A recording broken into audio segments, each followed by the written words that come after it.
Right, we'll call the special meeting of the Harrison County Commission to order. You'll please rise and join into pledge allegiance. Pledge allegiance to the flag of the United States of America and to the republic for which it stands, one nation under God, indivisible, with liberty and justice for all.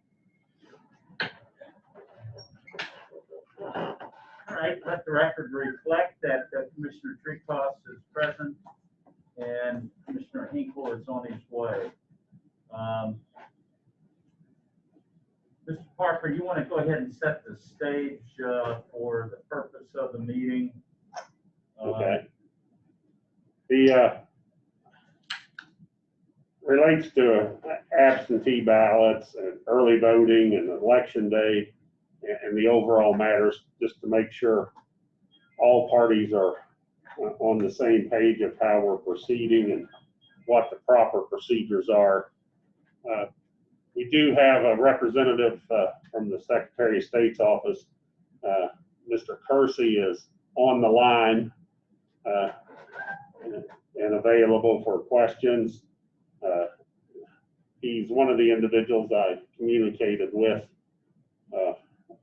an email that I copied the commissioners and the county clerk on. But the matters to review as it relates to absentee voting ballots that I'm aware of are, the application, request procedures, the absentee ballot handling and storage procedures, absentee ballot processing procedures before election night.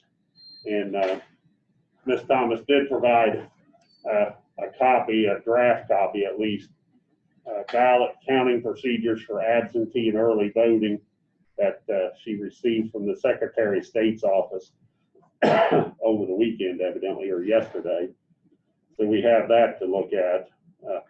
Early vote locations, the satellite location, whether we're temperature screening at all early vote locations, access to locations if COVID-19 symptoms and temperature are present, and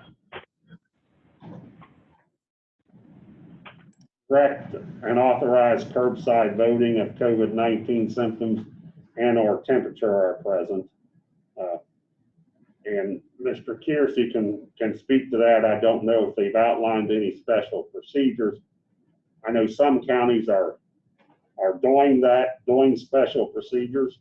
It's not authorized by statute currently, but some counties are saying the public health aspect takes precedence.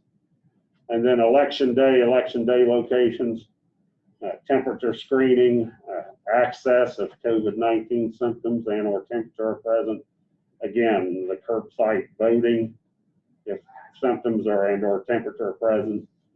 And then working with IT about streaming of election night activities at the ballot processing location and streaming of the canvas and certification activities. And activities is misspelled there, sorry about that.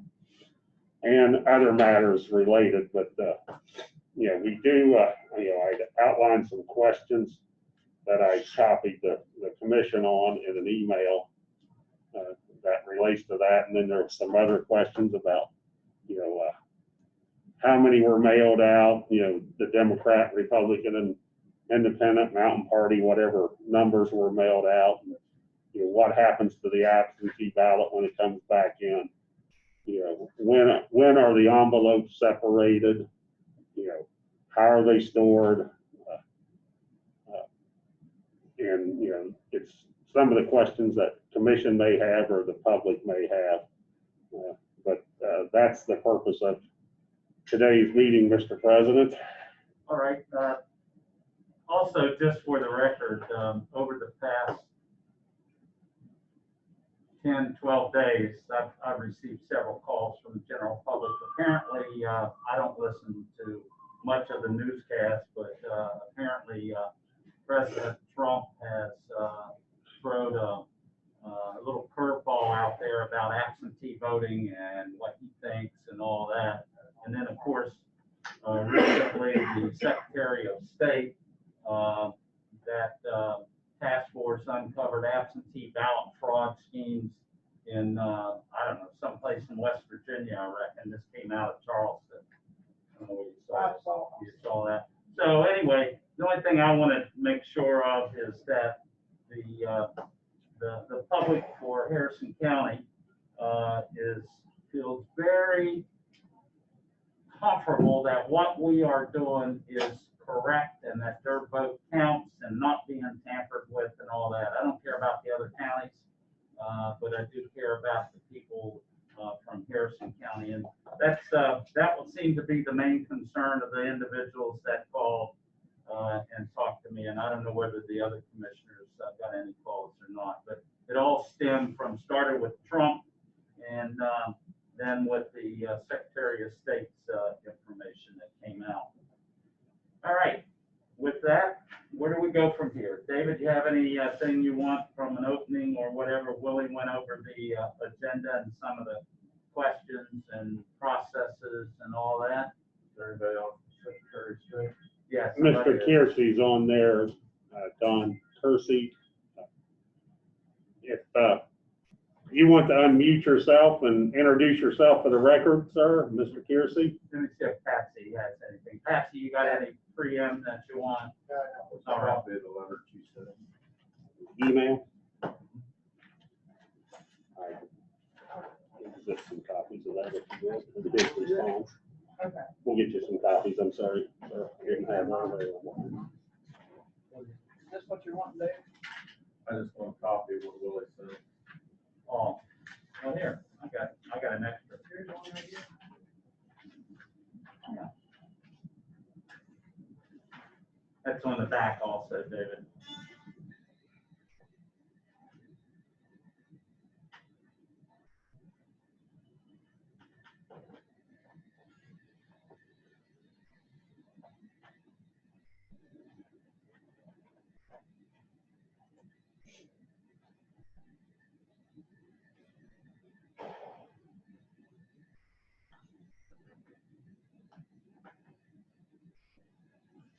Of course, while we're waiting for copies, there's still, as to my knowledge, I think the date is June the 3rd is the last day to request an absentee ballot. And Well, it is. This is what Willie sent. I don't know if this is what Willie sent out. That's what I got from him. oh, that was from the Secretary of State's office. Okay, is that what you sent? No, that was the copy they sent to us. All right.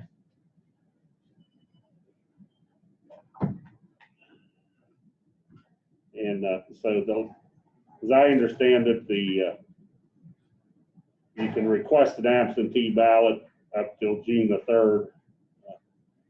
And by the application process, or there's a procedure in code that outlines if there's difficulty in getting that accomplished, but I don't foresee that. And then returning it by election day, or having it postmarked by election day and returned before canvass starts. Is what I understand the guidelines to be.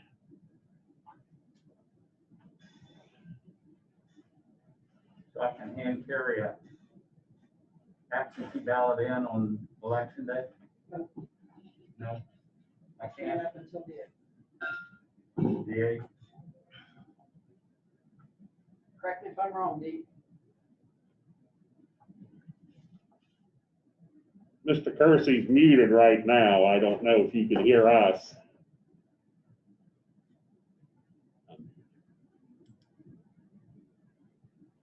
Can you hear me now? Yes, we can hear you now, sir. You just identify yourself. Yes, good morning. My name's Donald Kersey. I'm the General Counsel for the Secretary of State's office. I am also on a phone, and you'll have much better sound quality if I could get my number unmuted. Should I send an IM to the IT guys? Number. What's your number? And, yeah, if you wanna send a message or an email to wparker@harrisoncountywv.gov, I can give them that. That's W I Parker. just put it in the, I put two phone numbers in the chat there. Should be 558-6000 or 368-6344. I'm not sure which number shows up for you. All right.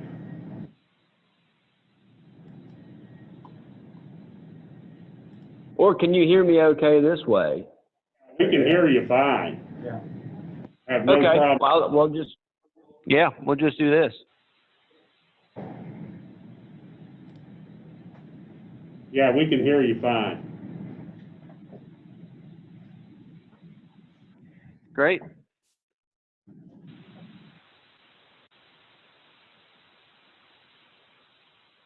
All right, Willie, was you asking him a question?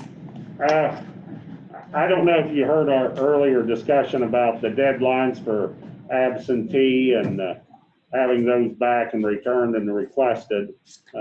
We were going over that, and then we were making copies of the email that I copied you on. And Commissioner Hinkle would like to go down that list of questions and get answers to those either from, Ms. Thomas, yourself, or whoever can answer those. Okay. Do you have a copy of that email that I sent you? Do you have that available? Yes. Okay. If we could get your, Commissioner Hinkle's asking that you provide some information, input, clarification, answers, whatever you want to call it, on those items.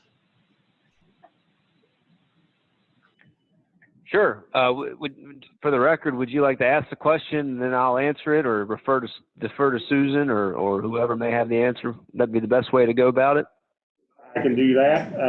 The first question is, may a voter request and receive an absentee ballot on the same day? Example that I gave was the last day to request an absentee ballot is June the 3rd. Can a voter walk in and file a request and get the absentee ballot that day? Or should a voter utilize provisions under the code reference that I gave and file the documentation that's allowed under the statute, that as long as it has all the information and set out in a form sufficient that has the information? So basically the question is, can you receive an absentee ballot the same day and even return it the same day?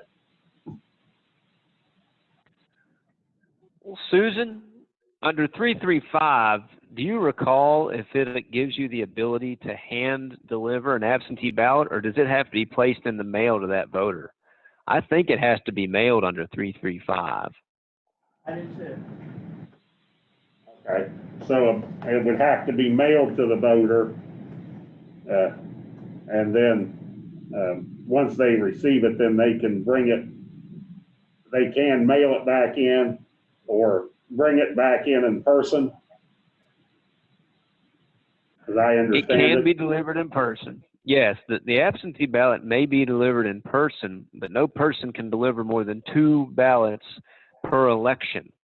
So a mother can bring a son's absentee ballot in if she's taking hers at the same time, but you couldn't have any repeated pattern of absentee ballot delivery.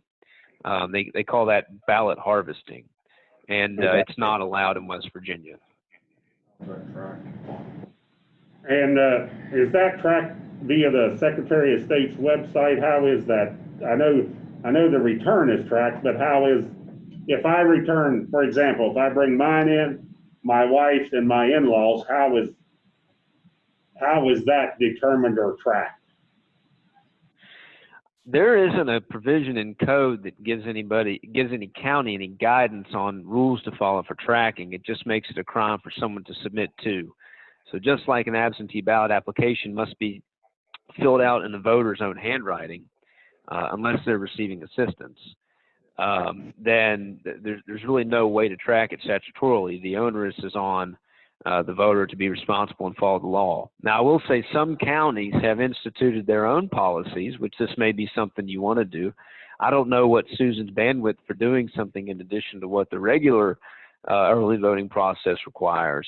But you could have a list of people who've turned in absentee ballots and just keep a spreadsheet. That may be the simplest way to do it if that is a concern. Since you're going to have an uptick in absentee voting, maybe that would be a way to manage some of the risk.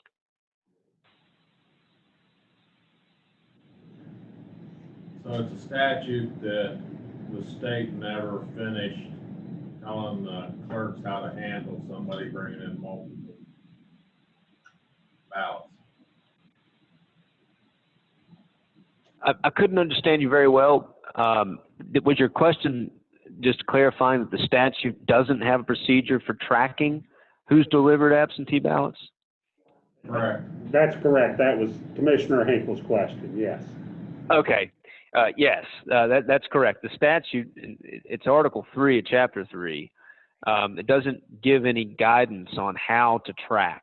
It simply prohibits someone from delivering more than 2 in an election.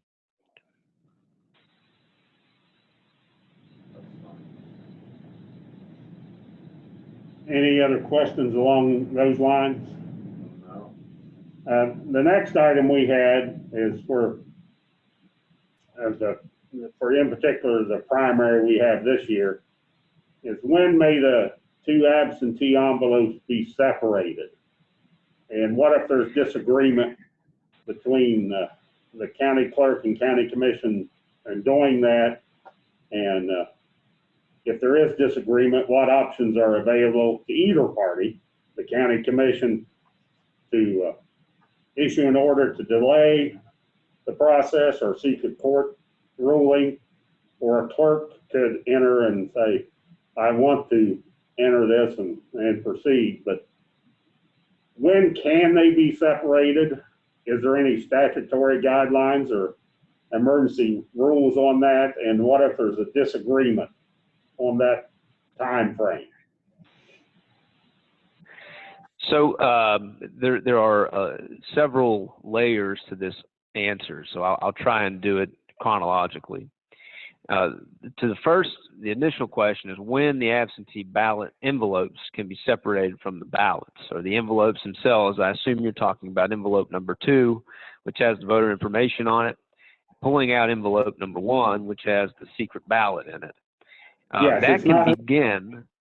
Yeah, it's. I'm sorry. I'm not talking about opening the ballot envelope, just separating envelope 1 and 2 at this point. Okay. That can begin tomorrow at the start of early voting. The reason for that is there are several different reasons, but the main reason is because the governor issued an executive order which relaxed some of the regulatory statutes. And one of those, actually under the state of emergency proclamation, it gave the Secretary of State certain authority by declaring a state of emergency to implement emergency procedures and rules. So and I believe I sent this to everybody on that email chain last week. It's Code of State Rules 153-53. And Yes. It has emergency procedures for the state of emergency.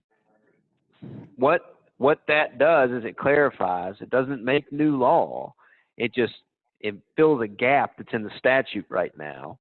If you've looked at Chapter 3, Article 3, you'll see that early in-person absentee voting and early absentee by mail voting are referred to sometimes unintelligently as absentee voting without any designation. So there's an interpretation issue there. So what we've done in the emergency rule is clarified that early in-person absentee voting period and the early absentee by mail period, unless the procedures are expressly distinct in code, which some are, that means you can follow the same procedures for early in-person and absentee by mail if they're not distinct. So when you're dealing with an uptick in absentee voting, which the state's over 25%, I believe, this morning, the counties, as I'm sure if you've been down to Susan's office, you can see that you have a mountain of mail. And if the county clerk had only 24 hours to process all that mail, the county commission might not be able to meet until July to do canvass. I'm being exaggerative here, but the fact of the matter is it's going to take a long time to process those mail ballots. So the rule clarifies that you have the authority, the county clerk has the authority, to begin processing the mail-in absentees with early voting. Now, I want to distinguish between process and tabulate.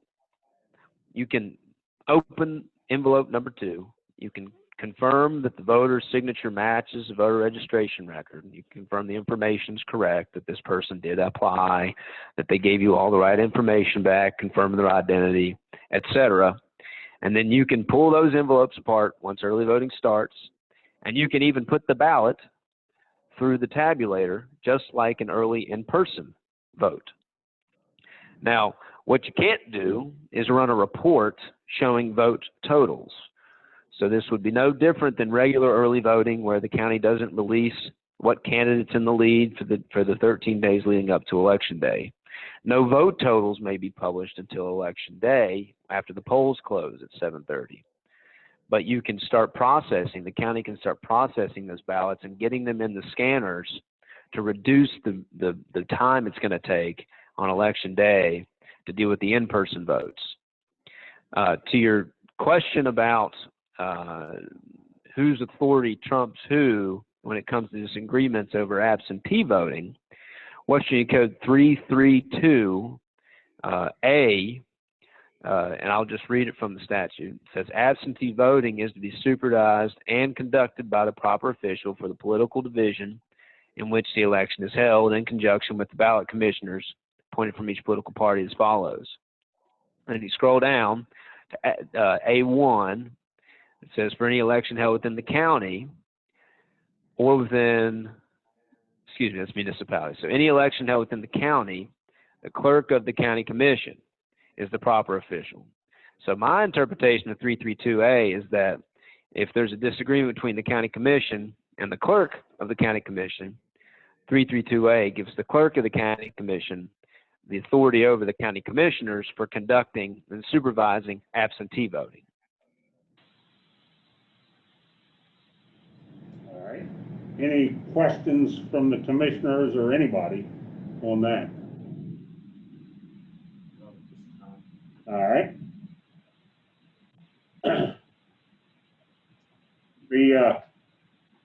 So on the opening up of the ballot, you can start that tomorrow and scan, for the lack of a better word, scanning and starting the process, but no tabulation, the actual ballot itself. Yes, that's exactly right. Okay. All right. And the method of storage is the next question or area that I had on the email for absentee ballots prior to canvass and or election day ballots.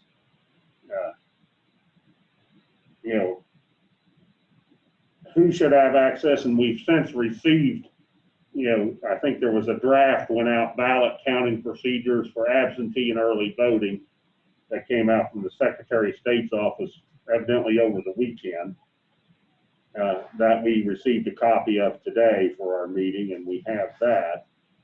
And looking at that, but evidently the ballots themselves, and I'm not sure how that process happens. The mail's delivered, and here in Harrison County, we have someone that delivers the mail to each office.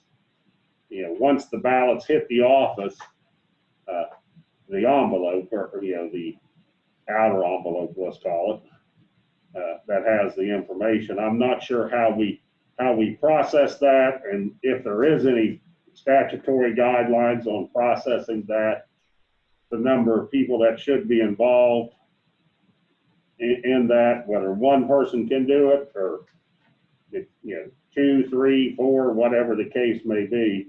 If there's political parties requirements, how should we?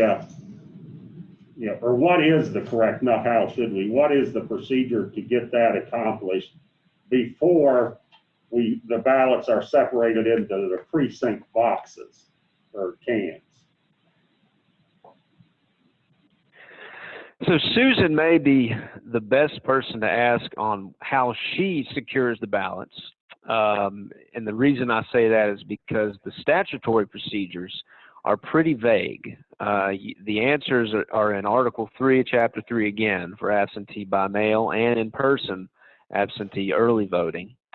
And the only thing you'll see there is that the code refers to the storage of the ballots in a secure manner, or they shall be secure from interference or secure from tampering.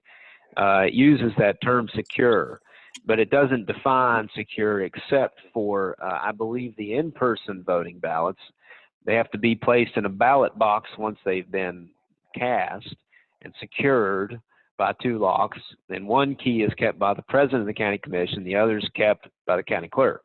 That's in 333, let's see, G3. So 333 G3 requires all ballots for in-person early voting to be secured once they've been cast in a box with 2 locks, one kept by the clerk, one kept by the president of the county commission. Now, I believe your voting system, the express vote system, the way those locks work is you got a door on that machine that can't be opened without a special key. And Susan, do those ballot boxes, really they're bins, does that bin behind that locked door itself also have a key? Yes. But that's not how we're doing it now. I'll tell you that one time. I get you.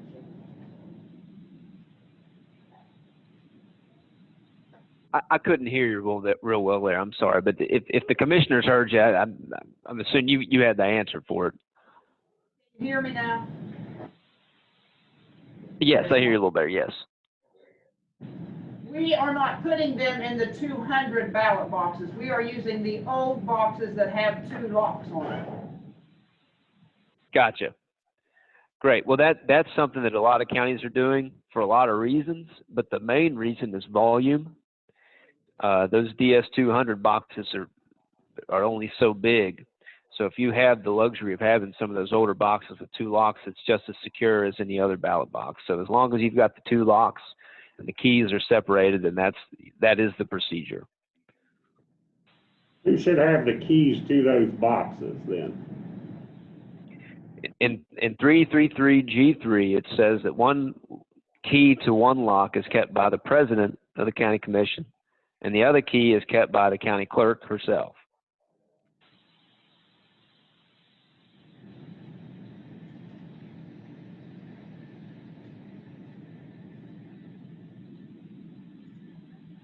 So is that different keys for different precincts? The lock the same on all of them? Well, your early voting boxes, the precincts aren't separated for the period of early voting. The way the DS200 tabulators work is once they've gone through, the machine will separate the totals electronically for election night, and the returns themselves are placed into however many boxes you need to keep them stored, but you don't have a separate box for every precinct. And you can, if you want to reduce the need to separate them on the day before the election to send them out. But Susan, are you doing that for all the precincts, or are you just going to use as many boxes as it takes and separate them by election day? When we got the new system, well, a long time ago, we got rid of the metal cans, but we were fortunate enough that we kept a few. So that's how we are storing them now, in the metal cans with the 2 padlocks on them, and we have a master key. Okay, so you'll basically just have them all in those boxes, and then they won't be separated by precinct up until election day. Now, we're thinking about when we run them through the scanner to go ahead at that time, and so we are ready for the canvas, if we get to do it before the canvas. Okay. Do the absentee ballots still go to the precincts on election day? If they've already been run through the DS200, the purpose of sending, let me back up. The purpose of sending absentee ballots to the precinct on election day is so they can be tabulated with the election day results from the same precinct. But the absentee by mail ballots received during early voting and prior to have already been run through a tabulator. So it may end up in duplicate tabulation if someone isn't paying attention. For example, a poll clerk doesn't pay attention. Or when they come back, if the county has some time or it has plenty of people on hand that are running ballots through tabulators at the Central Counting Center, it could be confused, pre-tabulated ballots could be confused with election day ballots, and they may end up getting counted twice. So code does require ballots that have been received after the close of early voting to be sent out to those precincts. But for the ones that have already been tabulated, I would keep those in a secure location in the county courthouse for election night when it comes time to get all the returns together and separated for canvass. Susan, did I say anything that you believe to be different there? No, sir.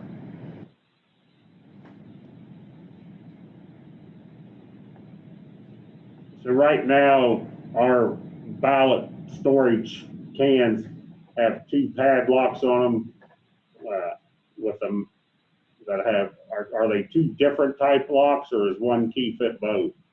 One key fits both.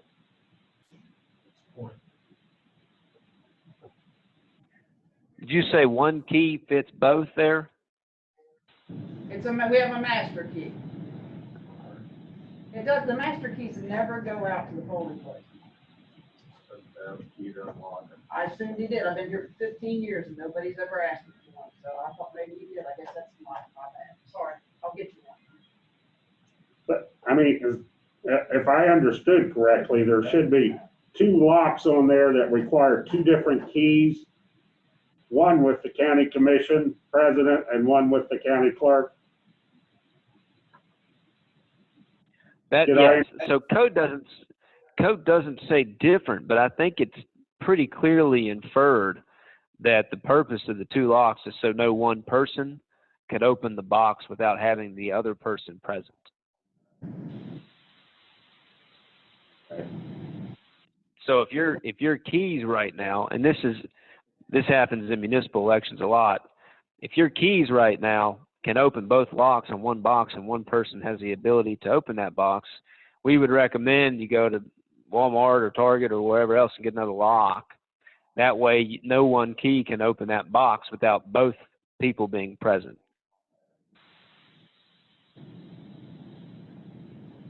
What if the hypothetical here, the president of the county commission's out of town for a couple of days, 3 days, taking a fishing trip?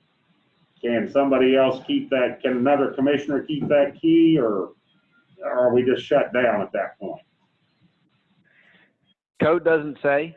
So what I would recommend is do what seems most reasonable and safe and secure. The rule of thumb for all these processes to ensure the integrity of the results, the returns, the election itself. So if the purpose for 2 keys is to make sure that no one person can open the box without Right. the other one being present, then you'll want 2. And if you need to open that box for whatever reason, let's say there's an issue or you identify someone who voted early voting, absentee, and voted in person, and you may need to pull up that absentee envelope to confirm that.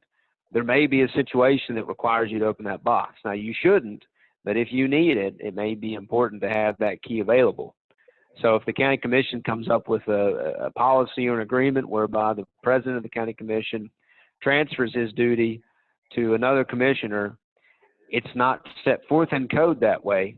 But if you have to pick between doing that or shutting down a precinct for whatever reason, you may want to go with whatever increases the franchise while protecting the integrity of the results rather than shutting down a precinct. I can't imagine a situation where that would happen, but if you're planning for contingencies, that's what you want to think about. Yeah. Anymore, one party may be sick and quarantined. Which brings us to the last section there of my email of how our current procedure is. we probably need to take a look at, based on our discussion we just had, of access to where we're storing our ballots currently. What type of, should there be a time where one individual could access that location, by themselves or not, and who should have access? Well, certainly the county clerk is going to need to be able to have access if there's an error or an issue or something that needs to be investigated or looked into.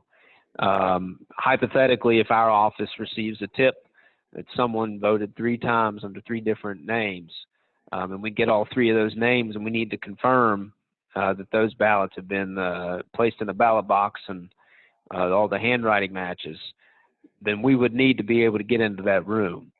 So the county clerk being there for the entire period during elections, and because she oversees statutorily, she's the one required to oversee and conduct absentee voting, I would think she would need access to that, certainly. County Commission being the Board of Canvassers ultimately, and being in charge and responsible for the election period, I do see value in the County Commission also having access, but it's really up to you. I will say a good rule of thumb would be the least amount of people as necessary is better. It may not be good for just one person, especially if they have to be quarantined and you can't come into contact with them for whatever reason. But if the president of the commission or all commissioners and the county clerk have a key, that may be okay. I would limit it to regular courthouse staff. I wouldn't put it in a storage closet that everybody in the courthouse has access to. Some counties put it in a cell that's overseen by the sheriff's department. Some folks have a vault that the county commission has access to. Locations like that are very limited in who can enter them are the best places to put these kinds of materials. If you have a camera in the hallway outside the door, or outside a door that has limited access, that's a great place for it. And if you want to go above and beyond, I know a couple of counties actually have an entrance log. Every time someone goes into the room where materials are held, there's a sheet, and they have to sign their name, the time, and the reason for their entry. The thought is, if these materials are stored securely, nobody should enter that room except for an authorized purpose. If someone wants to just go in and look around, it's not a good reason. It could call into question the integrity of the election. So you want to reduce those opportunities for people to be concerned about the integrity or the security of the ballots. And by having log sheets and cameras and limited access to the room, you can do that.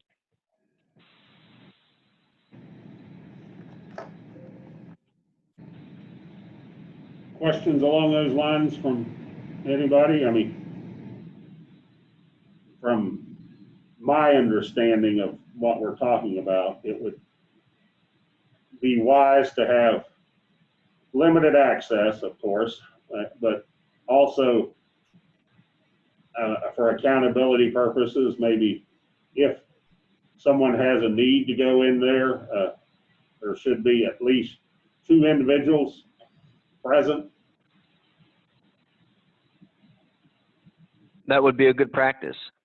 It's not mandated by code, though. I should have said that from the outset. Code doesn't give a lot of guidance on how to process that, and there's not a rule that I'm aware of that gives county guidance on how to store the ballots. Some counties don't have the luxury of having areas or rooms that are available for that purpose alone, and they have dual purposes.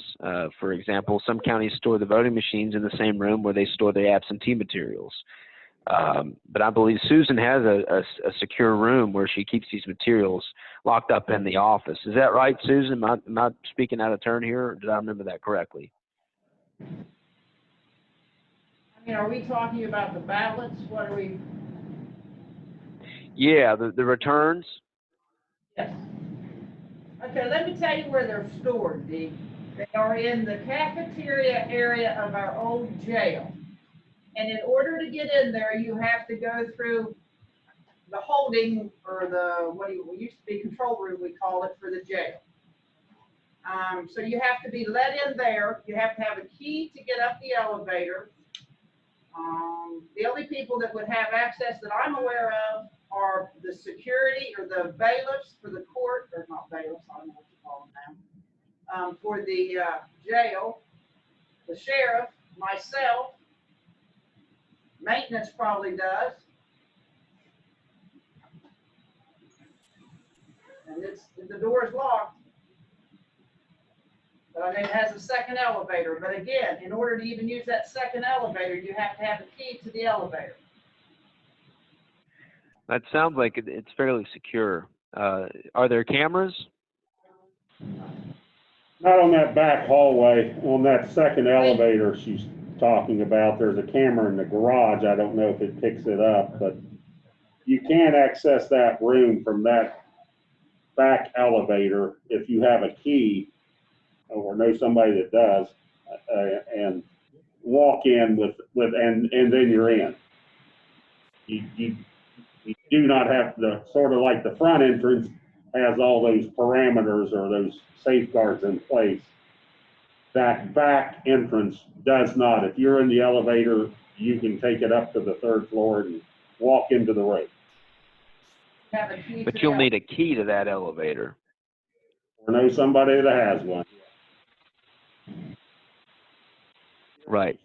Well, if you want to mitigate, if you see that as a vulnerability, and you know your facility better than I do, if you see that as a risk that you can mitigate, I don't know if you have the ability to change locks or take keys from maintenance folks just for the period of voting. That would be one way to do it. You can get a camera. You can actually get a camera for a couple $100 at Harbor Freight that stores and records any kind of motion. They also work at nighttime. I only know this because I've got them myself. That's another way to do it. You can also have a sit down with your maintenance folks and have them sign an agreement that they're not allowed to go in that room unless they get permission first, and you have cameras in there, and if they come in there, they may be reprimanded.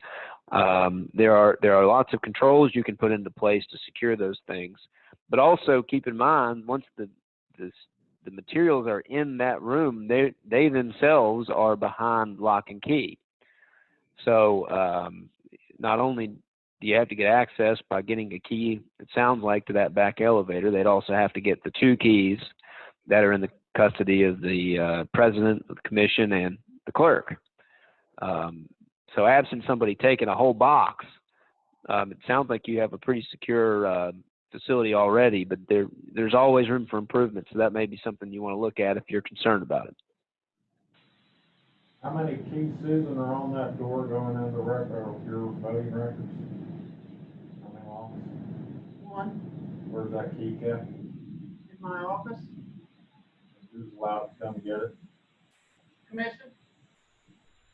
Your employees, Yes. or they go up by themselves? Yes. Or are they up there for any length of time? Yes. Have they been up there since the ballots have been brought in for voting by Yes. themselves? I want to make sure he can hear me. Are there any cameras in that room? Not to my knowledge. So we do not know what that person does up there for an hour. They work on testing machines and getting ready for the election. I will bet money that they do not get in the ballot box. Does they carry the keys to the ballot box with them? No, they don't. Where are those keys kept? In the office downstairs. So they do have access to them Yes. without asking you. Yes.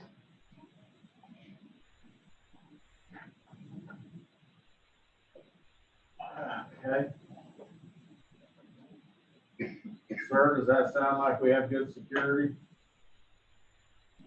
Well, based on the line of questioning, I'm just following your thought process here. I should have said from the beginning that not only does the county clerk, is she responsible for conducting and supervising the election, she also can designate or delegate authority to her staff.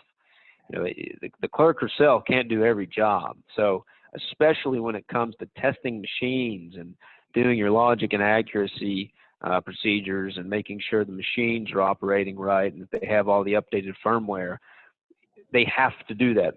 Susan can't do that all herself. So for all 55 counties, the elections division staff in the courthouse or the clerk's office have access to materials. They also sign absentee ballots when they go out in the mail, and they process applications, and they're an integral part of the process.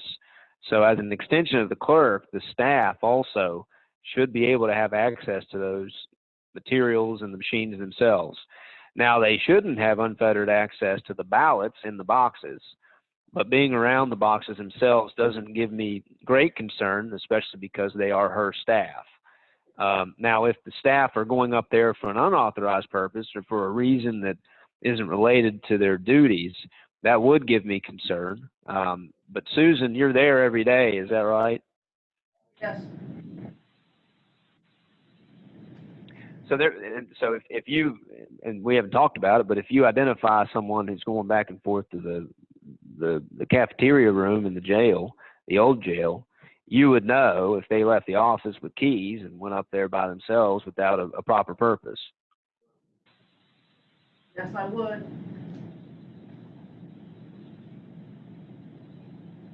And let me just say something, as far as why the absentee ballots are upstairs, it's because of the volume.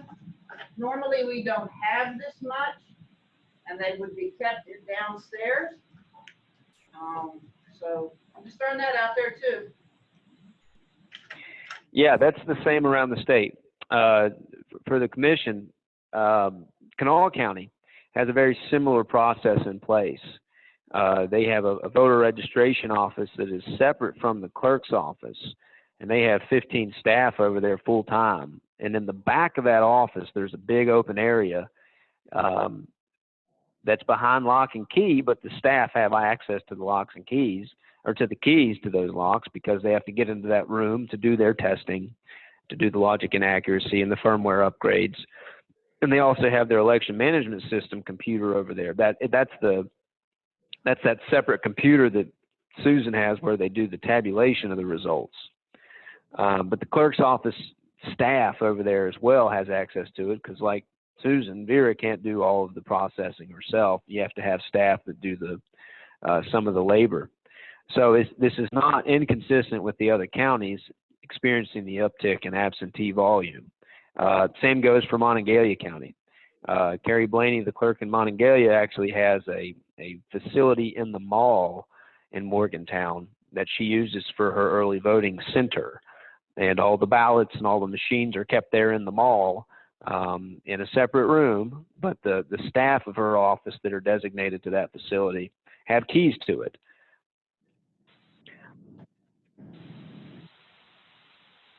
Yeah, I think one of the issues that we may need to take a look at and tighten up on a little bit is just for accountability purposes, not saying there's anything wrong at all, is access to where we're storing the ballots. That person also, due to how we're doing it, has access to the one key that opens up all the locks on the ballot boxes themselves.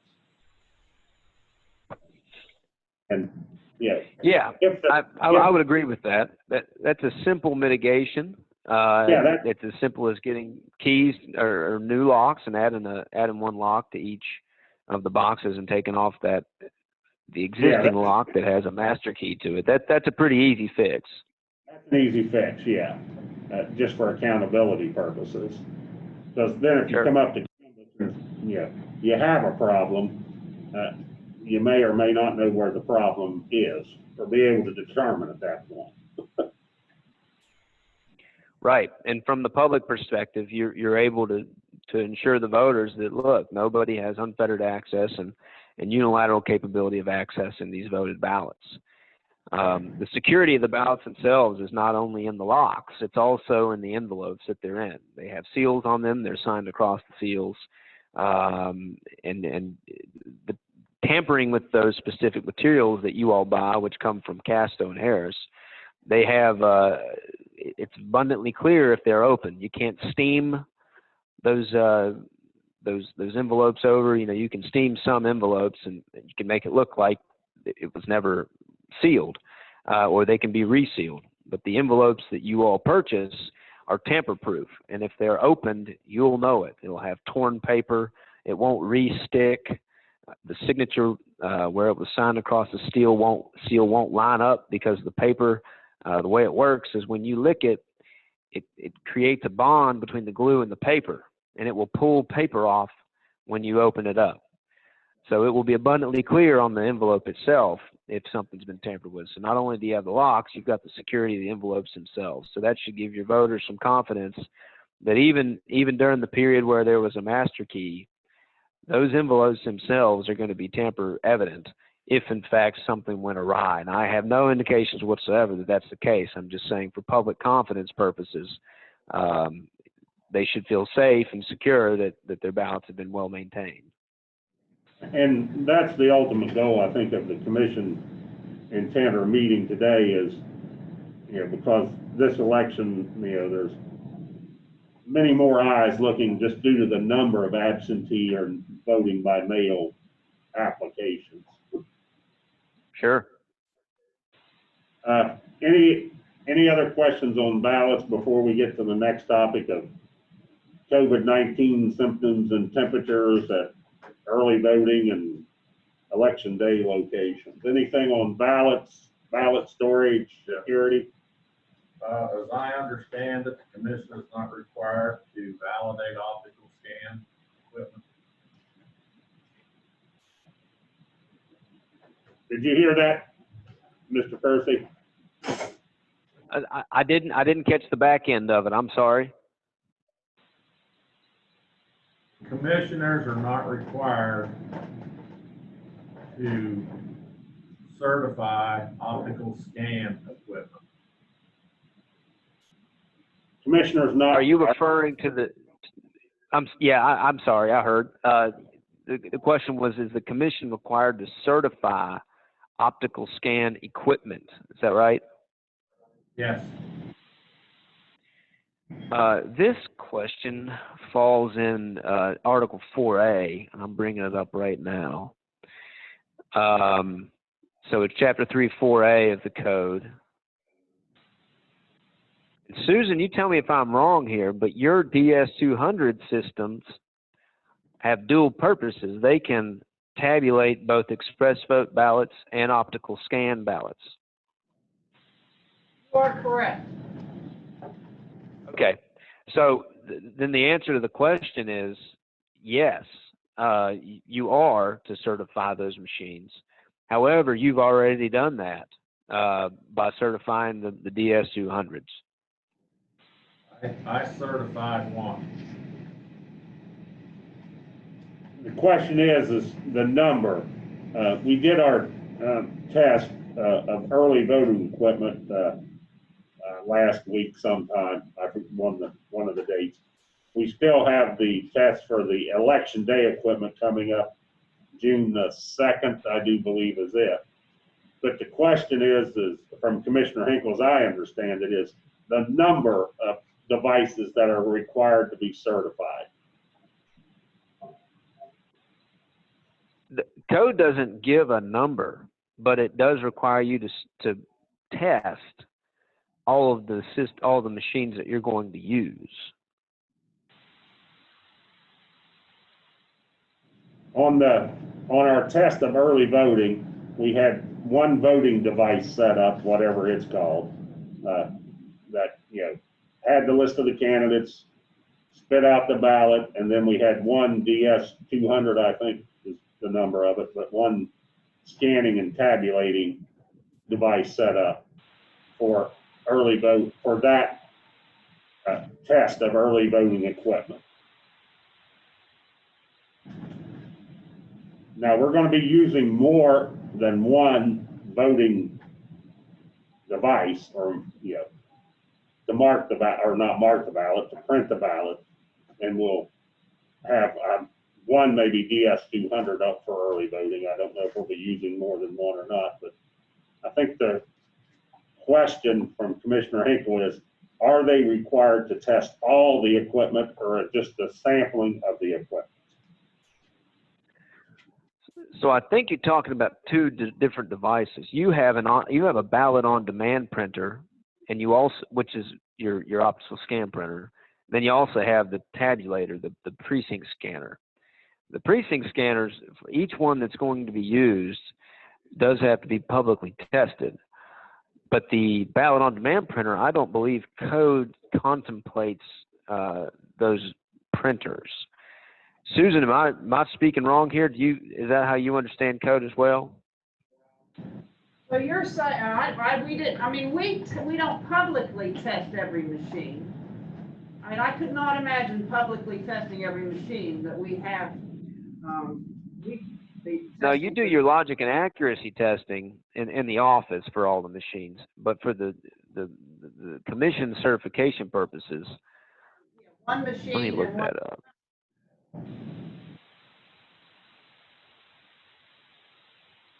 Press vote and 1-200 is what we tested, or what we did the Okay. public test. But that's why they've spent all that time up the other machine. Gotcha. Well, I have to apologize to the commission. This is a bit beyond what our office does because it's done at the county level, so I don't know the code site right offhand.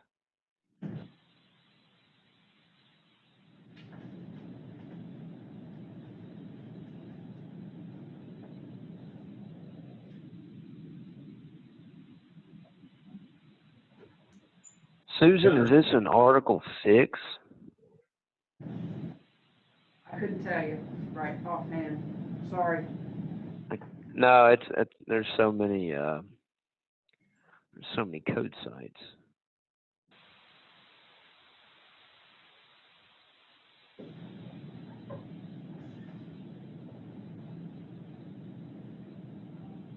Rather than making you all wait, would this be something you would be okay with me researching and putting in writing in an email to that group of people that I received the questions from? Yes, as long as you can explain to me, and when I watch the machine be programmed, and then that program goes to the other machines, that goes to the public for early balloting, it's the same program. Okay. I cannot in good faith certify something that I didn't see happen or see work. Yeah, I'll do that. I'll pull out the code sites. I'll just provide the verbatim language that's relevant, and I'll send it to that entire group of folks. Is there anyone I should add to this? No, I think that gets everybody. That has our prosecuting attorney, who's also on our call here, Rachel Romano, and then administrative staff of the commission, the 3 commissioners, and Ms. Thomas. So unless there's somebody else that I'm not aware of, but I think that would be sufficient. Okay, that's what I'll do. The other item we have is that we talked about at the beginning of the meeting, some of the temperature screening at early vote locations as well as election day precincts. The COVID-19 symptoms and/or temperature are present. I know some counties are doing alternative methods of voting, and where you're not restricting the right to vote, you're maybe restricting the method or location of vote, where they're taking an absentee ballot out or an optical scan ballot, whatever you want to call it, or another device set up in another room or whatever. Now, I know you and I talked of what, as I understand the code, and I don't have the reference that you gave me, what I'm calling curbside voting, and you can correct me if I'm wrong, is there's a ADA or mobility issue. The precinct is not handicapped accessible or ADA accessible, and there is not a line of individuals present to vote at that point, then the poll workers may go and take care of a voter via curbside, for my terminology, curbside voting. Other than that, the code does not address it. That's correct. The code site is Washington Code Section 335, subsection E1D. So that's 335 E1D. And it provides exactly what you just said. It uses the term handicap. It says persons who are handicapped may vote curbside if the polling place is not accessible and no voters are voting or waiting to vote inside the polling place. Now, some counties, as you mentioned, this is a minority that I've heard of. I believe Hancock and Lewis are two counties that are considering subsequent or additional procedures for folks who may have symptoms or experience symptoms of the virus, may have some alternative location set up. But I do want to caution the commission on whatever that process may be that you decide on, because code has a very clear exception for the in-person voting in the courthouse, and that's only under that 335 E1D. So if it's just someone who experiences symptoms, I don't know that that falls within the definition of handicap. I think that, and that's not a defined term, I should say that. In Chapter 3, it's not defined in this instance. But I think it's inferred that it has to do with someone who can't physically enter the polling place because of some physical disability. I don't know that it contemplates someone who has the ability to walk in the door, but by doing so, may be subjecting others in the public to COVID-19. There is an alternative, and Susan can probably speak to this. You have the authority to delegate or to designate a satellite precinct. And the governor issued an executive order. I don't remember the number, but I can give it to you if you need it. One of those statutory relaxations that he has done is gives the commission the ability to designate additional satellite precincts outside of the time frame that's set in code. So if you find a location that is geographically convenient to voters who appear in person and experience symptoms, to where it doesn't create some kind of barrier to them voting, that might be a reasonable delegation. That might be a permissible use of your authority to protect the public. And I say might because code just doesn't say. We don't have any parameters or guidelines to go by, so we can't issue any official guidance on it because every county situation is different. But if your ultimate goal here is not only to protect the franchise, but also to protect the right to vote, if you have a geographically convenient location, it's worth talking with your prosecutor about the risks or the liability you're assuming by having a separate but equal polling place for people that show symptoms. All right. That could be as basic as a tent set up on courthouse property outside the area. Yeah, Susan's asking. Get sure anytime. I just want to make sure. I was thinking just if we can do it, if legally we can do it, and I don't know what your plans are for the Kelly building. That area, porch area. Okay. It's not suitable. We're eating at a table and let's take a machine out there for somebody to vote. It's been used by homeless population as a residence and facilities. We're not keeping it, so you are. We have a building that, we bought that is in the process, or will be in the process of demolition, but, I didn't know if it was basic. Could we set up a tent outside on the courthouse property somewhere where, would have the equipment or whatever the case may be, where, we could then locate the required number of poll workers to be there if need be, to handle that. I don't know what that number is. I don't know if it's 2, 3, 4, 5, I don't know. I mean, it's a long problem. I think it's checked in, check them in. How are we gonna check them in? I'm not opposed to taking a machine to somebody to vote, but they need to sign a poll slip. We need to make sure they're a registered voter. I mean, it's logistics. I mean, no, it's not happening. And I talked to Chris, and some of those spaces are small. They're smaller than our office.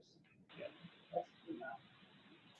But I want to do the legal thing. I want to see something in writing that says we can do curbside or some other alternative.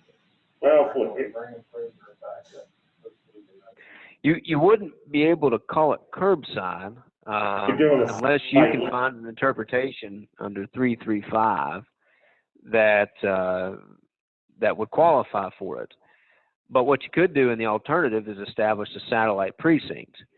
There is a rule, it's 153-13, that gives clerks and the commission's guidance on how to establish a satellite precinct. But it requires a permanent structure with, like a public building, that has access to the internet or telephone, and it would be difficult to do that in a tent. If you have Wi-Fi, that would be one way to do it, or you could get a porta-john or something like that. It's difficult to say without having a certain plan. But the ultimate decision you'll have to make in this is where are you falling in the statute for your authority to do it. You can definitely have a satellite precinct, but when it comes to processing people who have a temperature, what if they refuse to vote somewhere else? I know the code prohibits someone from being turned away from voting. So if they refuse to go somewhere else, or they don't have the ability, let's say they don't have a vehicle and they can't drive across town in time to vote, it becomes a question of are you, by your policy, infringing on their right to vote? And this is not an easy answer or an easy analysis by any means. We just don't have a statute that covers it. Yeah, whether we have an individual that has, 103 temperature, or, one thing that the commission is requiring here for our courthouse is wearing a mask, and someone doesn't want to wear a mask to vote. Now, the question being at that point is, okay, please stand in line while the 4 people ahead of you finish voting, and we empty out the early voting location here at the courthouse or wherever they may be, even on election day, and say, your right to vote will be honored, but it may take a half hour of standing in line. Because A, you don't want to wear a mask, and or B, you have a temperature above 100.4. Do you see a problem with that if it's not refused, but it is delayed possibly for 5 minutes, 10 minutes, whatever that time period is? I do see some problems with it, but it's because the code doesn't address it. You're essentially creating a procedure that's beyond code, and I don't know what your non-elections authority is to protect the public. I know you have some discretion on ingress and egress in and out of courthouses, but the Attorney General and the Governor hasn't issued any guidance on how that authority to protect the public weighs up against the right to vote. So that's another one of those questions you'll have to talk about with your prosecutor to see if the risk in potentially disenfranchising someone is outweighed by protecting the public. It may be, but without guidance from the state, it's left up to the counties to figure out how their particular elections are going to be run as securely as possible. What we recommend, and this isn't helpful for what you're trying to do, but what we can do and what we have done is issued guidance that basically says treat every voter like they have the virus. Just assume everybody has it. wipe down surfaces, prop doors open, provide safety masks if possible, if you have them available. Have your poll workers wear masks and gloves. Requiring voters to wear masks could be problematic if they don't have a mask and show up to vote, and they're required to have one, and you can't provide one.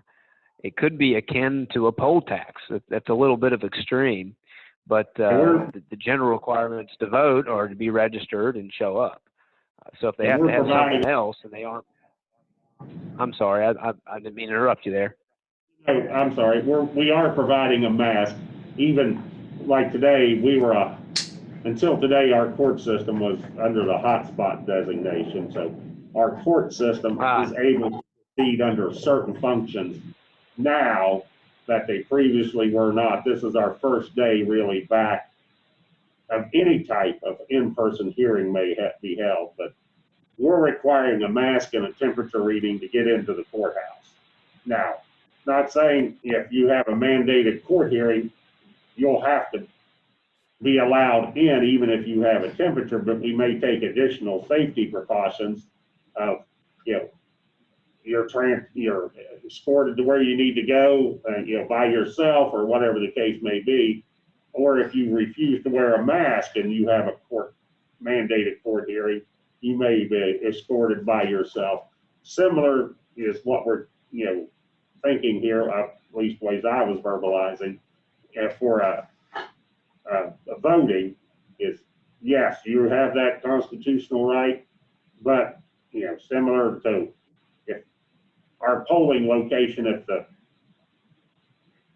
fire marshal says you can have 30 people in there and you got 50 in line, 30 can only go in.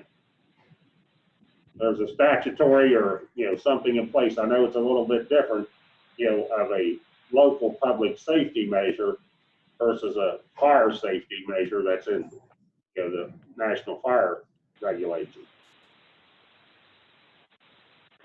Well, I think that's consistent with previous fire rules, like you mentioned. So analogously, if your courthouse, if you're not allowed to have people in a hallway that's less than 8 feet wide waiting, and then they have to wait somewhere else, as long as they're given the opportunity to vote, that's okay. So if you analogize to this situation, if your health department says you can't have more than 30 in the courthouse voting, and then you just have a line outside, I'm more concerned about the access to voting in person inside, generally for folks that don't want to or refuse to wear a mask for maybe more valid reasons, such as it's against their religion, or they're allergic to latex, or they're allergic to whatever's in the mask. How do you handle those folks? So from our office, the least path of resistance is treat everybody like they have the virus and like they don't have masks or gloves, wipe down surfaces, restrict access to small areas with large groups of people, space them out when they're voting. Susan has rules and regulations from the voting system vendor on how to clean the machines if necessary and not to touch the sensitive parts of the top and the bottom of the screen with sanitary wipes and things like that. So there are measures you can take to keep the facility clean and safe and sanitary, just like you do at a bank or a Walmart or Sam's, and just assume everybody has it. And the reason for that guidance is because there are people that are asymptomatic that are contagious. So even if you are taking temperatures of folks, you're letting people in that may have it but don't have the symptoms. So Right. if you have, it's just better to make sure that you're doing everything you can, even with some of the different procedures, just to assume everybody's got it. So having a separate location set up that goes beyond code is just a risk that the county takes, that someone may say their rights being infringed on because they don't want to wear a mask or can't or whatever the case may be. So I wish I could give you a better answer on this, but because we don't have a law or an executive order to follow, it is left up to you to make the best decision for your voters. I understand. Other questions along those lines, or any other questions at all? Rachel, I know you're on there. Have you been able to follow some of the discussion? Do you have anything? Yeah, I followed everything. I don't, excuse me, have anything to offer at this point in time. Is there something that you're looking for from me? Because that was a lot. I wanted to give you the chance to ask or clarify or ask any follow-up questions you may have at this point.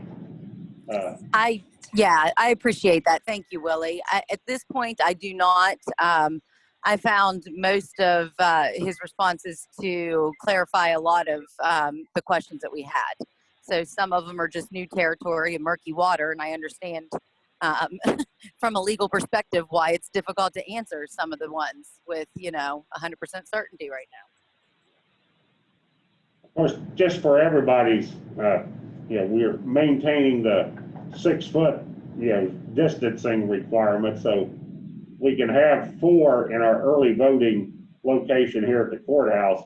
We have the capability to have 4 voters at a time in the actual voting area, 2 in a waiting room area, and then on the Saturday early voting, we'll have enough room for, I think it's 10 in the waiting room areas.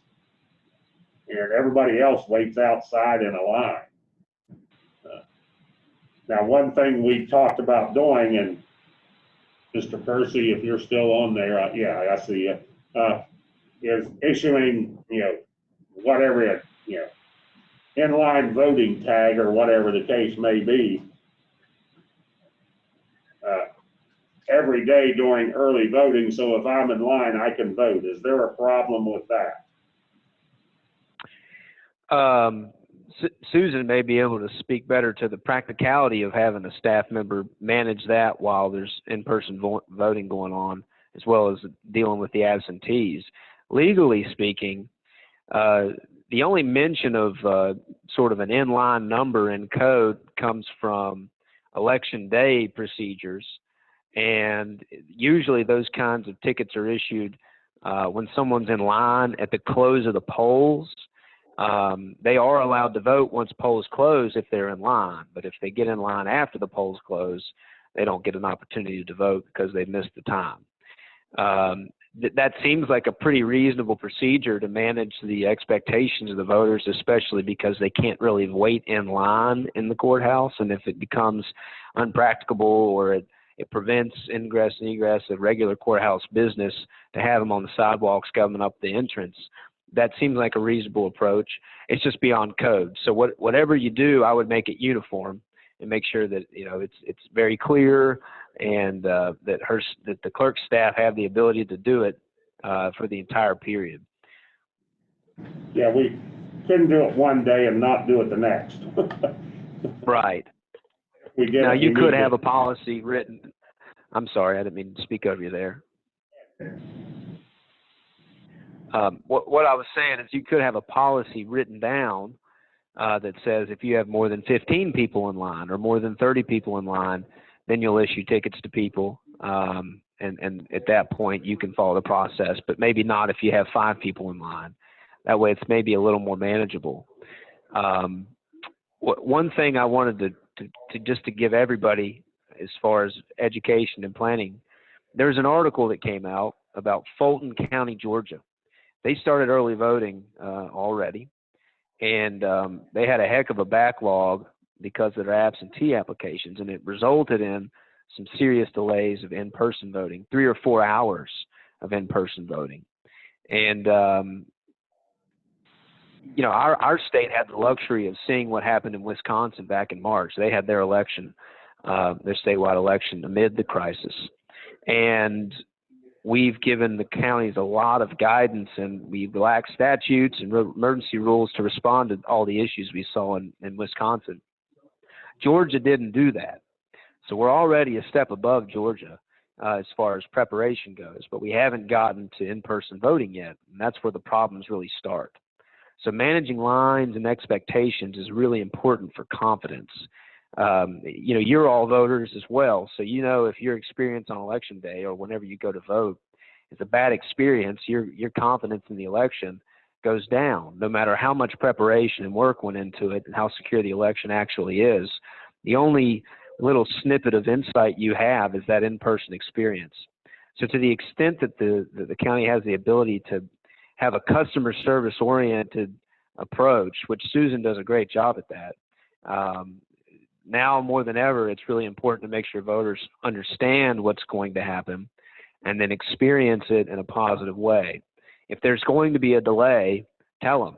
Let them know so they can plan for it. If they're taking off for lunch to vote, let them know, hey, it may take longer than lunch if there's a lot of people, and ask them to come in early if they can or come in later in the day. Your satellite precincts, if you have any for early voting, broadcast those through your media. Make sure they know what locations open and when, what they need to vote in person, if they need to bring an ID because it's their first time, or if they're handicapped and they need to use a machine that it has the ADA audio functions on it. That means that they'll need to vote in person somewhere, but if they have symptoms, where do they go? Getting that education out to them and that information as quick as possible is important, and I think you've done a pretty good job at that. But for 10 days, you're going to have people show up and they're going to have a lot of questions, especially because all this is new. So whatever decisions are made, to the extent you can put it in writing or clear, understandable language for the public to read and understand before they show up and vote, it'll decrease some of the issues we saw out of Wisconsin for the in-person voting. So I mentioned the Fulton, Georgia article. It was put out by Atlanta News Now. It's AJC. I encourage you to read that article and read specifically some of the problems that they had. It's really simple stuff that could have been fixed. The county just didn't do it. So I don't anticipate you to have the kind of turnout in person that Atlanta did, but it might be a scalable issue in Clarksburg itself, maybe not throughout the county, but when you have a lot of people in one area, you're just going to have greater in-person turnout naturally. So I recommend reading that article and just see some of the issues that voters complained about. They got anxious, they didn't have the ballot in hand, but they applied absentee. What can they expect in person? All that kind of guidance is really helpful if you have the ability to do it. All right. Backing up to the scanning of the absentee, not tabulating, and Ms. Thomas or yourself, probably both could answer this, is, we've got X number of absentee ballots scanned. Let's just say there's 1,000 that's scanned today. But they're not tabulated. Where is that information stored? How are they tabulated? I'm assuming there's a record on the software if you hit the tabulation key or function. How is that safeguard there so no one knows what the vote totals are?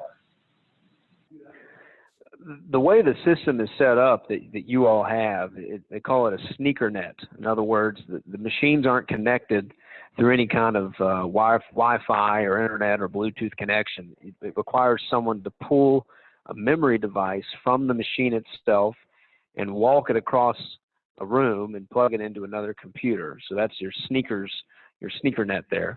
The machines, the DS200s, don't produce tabulated results. They'll tell you how many ballots have been cast. You'll have a total vote count every day, but it won't say that John Doe's gotten 100 votes and Jane Smith has 1,000.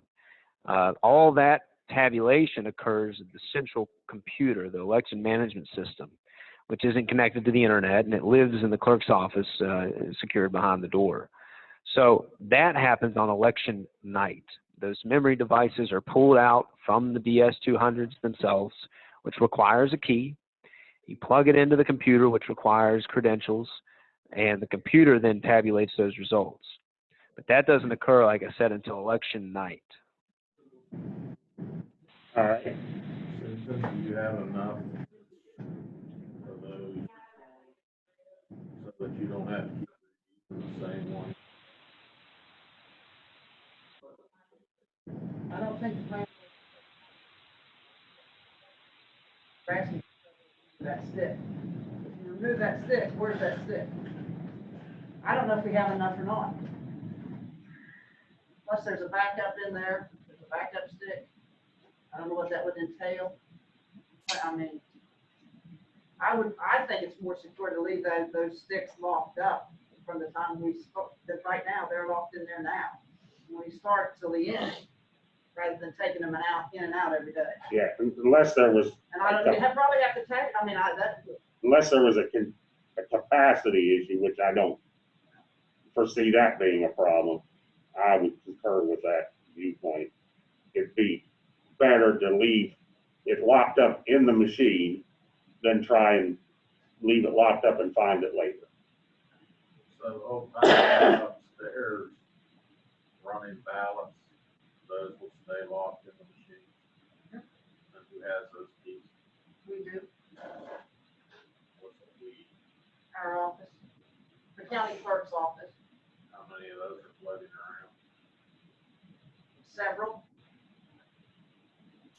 I mean, there's probably a key with every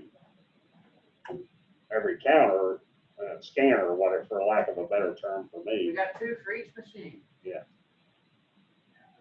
We only use one.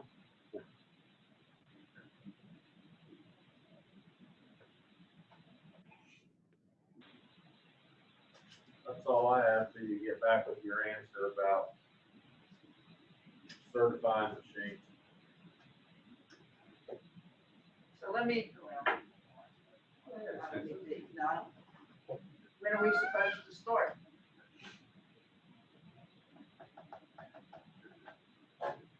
The scan, I mean, is that what you're talking Yeah. about? Scanning the absentee? Yes, The way I understood it, it's my decision, exactly. That's your I just wanna call. Make sure there's not an order coming or something like that. Because I just want to say this. In the 15 and a half years I have been a clerk, I have done my utmost to make sure that every vote counts and every ballot is accounted for. And I'm not going to start now, especially now, with the volume that we have of getting lax in that. I just want to put that out there. I just feel I have to say that. Well, I think in your 15 years, we've never had the pandemic that we've had now. I understand that, but we have the same processes. It's just the volume of the absentee is the difference. Right. Thank President Trump for creating this. Anyway, another question that I might have. Patsy, you got any questions? The question I have, we put out 44,000 whatever to the voters. And should they want an absentee ballot or whatever, then they submit it back to us. Are we keeping any kind of a daily report of how many of them are coming back, Susan? Yes. Right now, I can't tell you, we haven't done one since probably Friday. I think we had 5,000 or 6,000 back. And No, you- we got 5,000 or 6,000 back, I'm sorry. We sent out a little over, well, about 11,200 or 300 we sent out. Well, that's right. So 44 went out, you had 11,000 requests, and out of that, X number. The ballots are coming in. What's the last day? You can return them June the 8th. And my other, June the 8th. Well, I mean, we can, if they're postmarked election day, we get them through the mail, we can count them as candidates. the other question is, if somebody requested an absentee ballot and then decides not to use it, and then go to their voting precinct, that becomes a challenge vote? They bring that ballot back, the poll workers will spoil it, and then they can vote at the polls. And if they don't bring it back? Then it would be a challenge ballot because they would show up that they got. Because you already know that they've got one. yeah, on the Secretary of State's website, and on each county scan, you keep track of if a request was made for an absentee ballot, the application, that's tracked by voter. And then you, when it was mailed to the voter is on the Secretary of State's website, as well as the statewide voters website, which all counties have access to, as I understand it. And then if it's received, the date it's received back.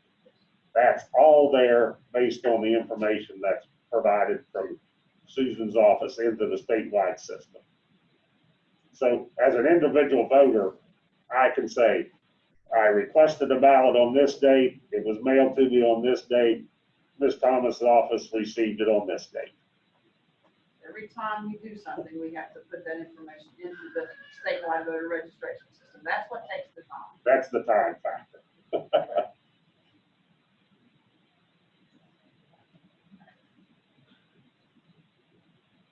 So there is a tracking mechanism. So, you know, the poll workers will know who has absentee ballots that have been requested or returned, as well as during canvass. Yeah. So if you do get a challenged ballot on early voting or election day and they already voted absentee, you'll be able to make the proper decisions. That's a good percentage, 11,000. Because we got a good many of them back that had to change their address. Yeah. Mr. Kersey? You still on there, sir? Mr. Percy? Yes, I'm here. I'm sorry, I had my phone muted. Yes. All right, David, Commissioner Hinkle had a question, I think. What time today do you think you'll be able to get that information? On whether Yes, I will get it to you today. Certified?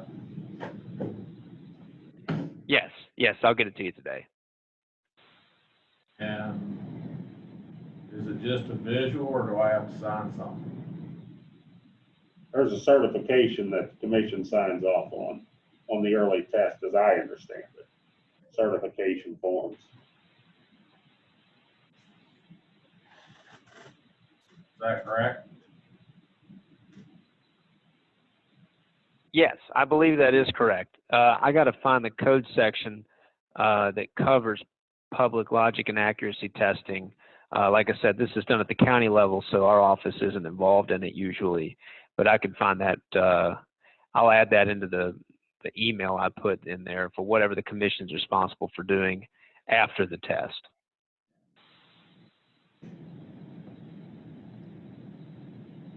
So the couple of things I think the commission needs to make clear for everybody is the expectations of access if there's COVID-19 symptoms or a temperature present, similar to what we started with our courthouse today.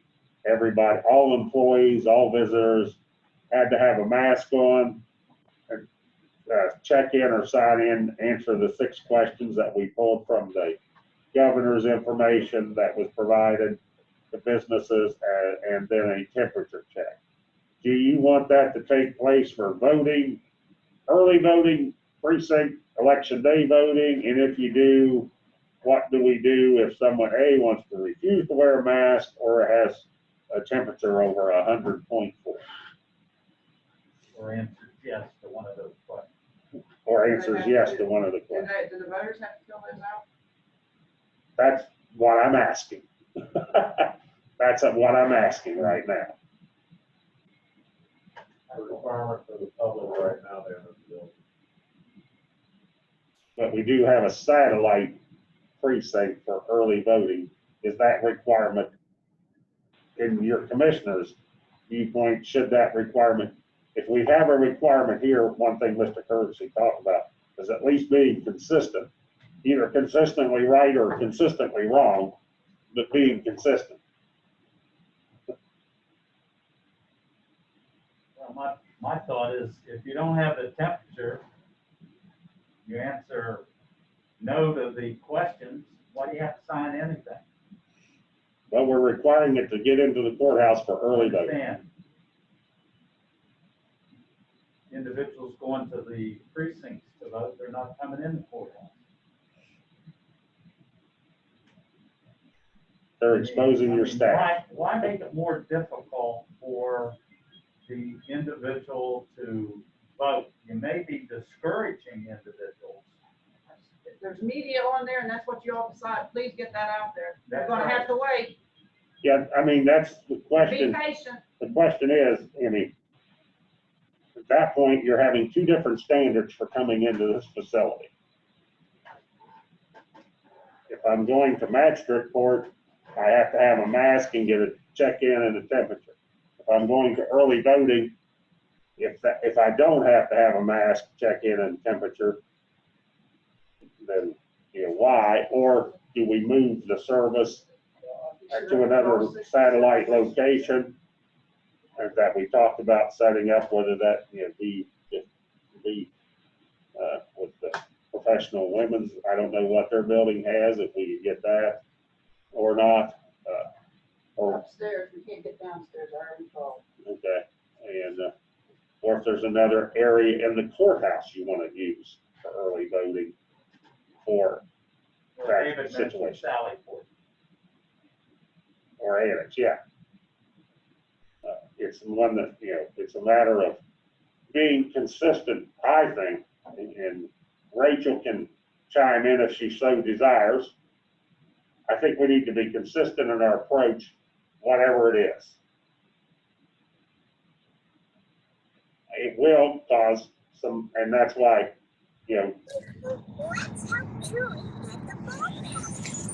Willie, I would say from a legal standpoint that that's correct. A lot of laws, especially when you're dealing with constitutional issues, get struck down when you are treating a constitutional right differently from something else, especially if you're putting more restrictions on it. So consistency is key. I would agree with you there. Madam Prosecutor, bottom line is if you're on the property of Harrison County, follow the same guidelines. did you hear Patsy, Rachel? I could not hear, no.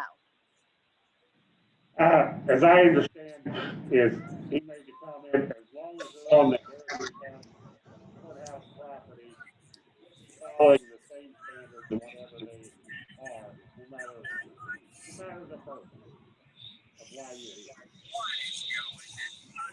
I mean, I would say anywhere that the staff is and that the property is, yes. I mean, you can't have one person saying, I had to do A, B, and C to vote, and the other person saying, well, I only had to do A where I was. Then we may get ourselves in a little bit of a bind. And then Rachel, can I ask you this too, please? And then as far as off-site properties we don't own, our priority is to make sure that our staff and our staff, whether it's election staff or courthouse staff, that they have the proper protective wear to protect themselves, right? Yes, I mean, yes, that's been my understanding is we're going to furnish to courthouse staff and so forth. So if you're on the property that belongs to us, you're going to follow the guidelines. And if you're not on our property, but you're working, we're going to provide the gear necessary to protect you and you feel safe in what you're playing at that time. Let me follow up just a little bit there. Yes. We have an early vote location here at the courthouse, which we do. That currently is requiring, a sign-in, temperature check, and answering questions. Yep. A satellite location, we probably should require the same things. Check in.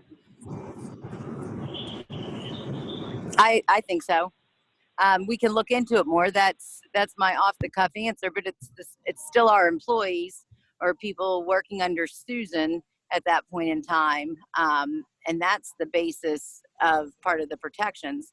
Like if we're at the mall property, because there's early voting there still, correct? Correct. That's what we're talking about. Yeah, it should not be different to get into the mall property than it is to the courthouse property.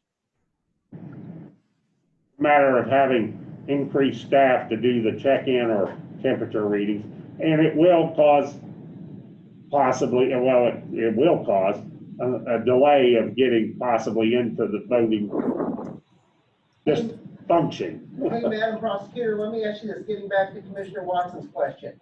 If we check your temperature, that's sufficient, or do you want them all to fill out the same paper that I filled out in the garage this morning? I have to look at the paper again, but I don't think that we should do things differently at the courthouse than we are doing at our satellite offices, because we are putting more barriers up for a certain number of people versus not putting these other impediments, if you will. I mean, it's a turnoff to some people to have to wear a mask and to have to sign in and answer questions. I mean, especially when you're speaking to somebody's constitutional right. I mean, so I think what's good for the goose is good for the gander. If we're doing it at the courthouse, we need to be doing it at our other satellite locations as well, or not doing it at all. How about same-day voting? Can you repeat for me, Willie? I can't hear them up on the thing real well. Question was same-day voting on election day. Right. Should they be doing the forms and stuff you're saying and wearing the mask? Yes. Correct. Okay. They need to sign the forms and all of that. You mean it like our polling precincts? Yes. Yeah, we have 7 polling precincts, yes. I mean, let me look into it some more and put some more thought on it. But I mean, uniformity is the key into laws not being, held unconstitutional. I mean, we're in a different era, I can't speak, but regardless, uniformity is going to be key. So it should be all or nothing. And if we think our all is too much, then we may have to reconsider what we're requiring of people to some degree. So, but I do think uniformity is a certainty. I just can't see that 500 people had to do it one way and 2,000 people had to do it another. That's when you get in trouble, and that's when challenges arise, and that's when things get struck down as being unconstitutional. You do at the polling place and somebody's got a fever. I guess we do. Okay, never mind. Forget I asked that. Question was, you take the temperature at a polling place and somebody has the 100.4. Yeah, it's a matter of, do you have a separate area, or do you wait for everybody to get through the line and then that person to proceed by themselves? That's what we need to figure out how we're going to process. Well, and that's where, and I apologize, is it Mr. Percy? Is that his last name? I apologize if I said it wrong. But that's Percy, where, yes. yes, that's where he's telling, I think, the commission and, the rest of us that everybody needs to be treated as if they have the disease. Because half of these people will be asymptomatic. We may let 100 people in that have COVID, but they didn't have it, or should be necessarily discouraged. Just Rachel's opinion, and sprayed down and wiped and 60. Everybody has to handle it. It really, truly is. Not all of it, anyways. Yeah, you were having some audio issues there, but I apologize. That's all right.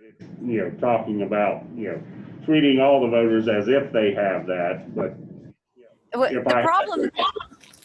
real problem is going to arise is if somebody refuses to wear a mask, or if somebody has a temperature of 100.4. Are we going to deny them their constitutional rights? The quick answer would be certainly not, I wouldn't think, especially if it's because they're symptomatic. The mask, if people are refusing to wear a mask, it could cut both ways. I'm not 100% sure how that would, go if it was challenged. But I think it's the least restrictive means for, public safety and things along those lines. You're not denying somebody their constitutional right just by asking them to wear a mask. We talked about this a little bit last week. I think it would be upheld so long as every single person has to do the same thing. And there's not exceptions from the mall to the courthouse to the polling precincts. Yeah, I think we need to come up with a procedure that we're going to utilize like I said earlier. We're going to be consistently right or consistently wrong, but we're going to be consistent. Right. If we have something going on at the mall different than we have at the courthouse and different than we have on same day polling precincts, that's where we're gonna get ourselves in a really big quagmire. And I have a concern because at least here we have security. And you have mall security. What happens if somebody comes in and starts arguing with the lay people? So that's where we need to talk to Robert about having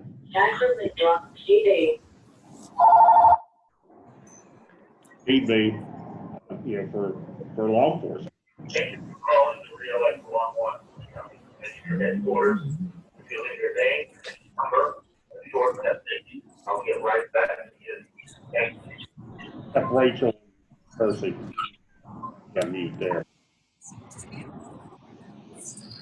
That was breaking up for me a little bit. If anybody was directing a question to me, I apologize.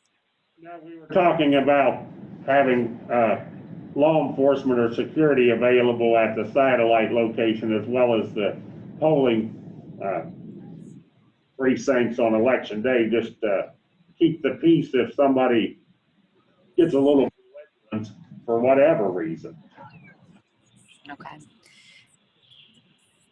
And you know, I mean, this is not an easy answer any way you slice it. And it's certainly new territory, you know? So, I mean, we need to put our collective heads together, and me and my team and my office need to review the law as best we can in this to be able to give you all the best answer.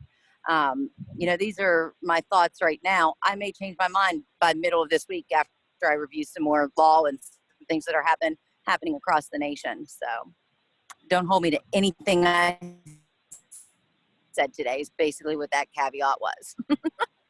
I understand we start election or early voting tomorrow morning, so I think we're going to have to. I know. We're working on it. We're working. Yeah. And there's case law coming out every day on things that states are doing. It's, you know, in relation to COVID. So it's very hard to give a good answer because they're different from the 9th Circuit to the 6th Circuit. There's no real clear answer. But what I've seen in all the cases and all of the circuits is that consistency is key. If you treat one constitutional area, such as, you know, religion or your right to vote or things along those lines differently than you're treating something else, that's when you're going to get yourselves in trouble. And so we have to be careful on what we're doing. I mean, consistency is key.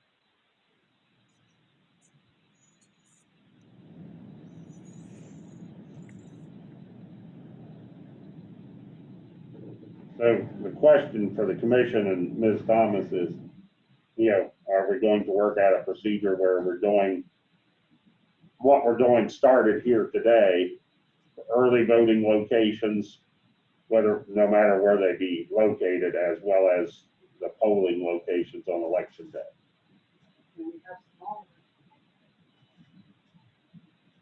And we'll need some assistance from the sheriff's department, and it may require some additional poll working staff.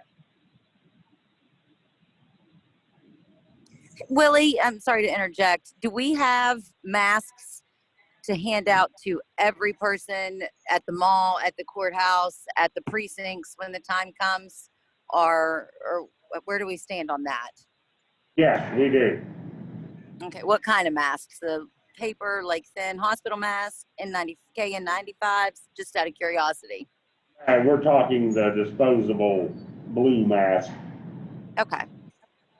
Okay.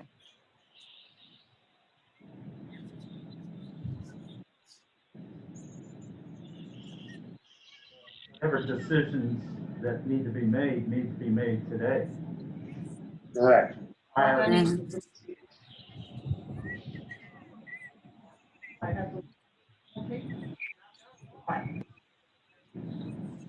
Yeah, we just got some more thermometers in. We can get those ready.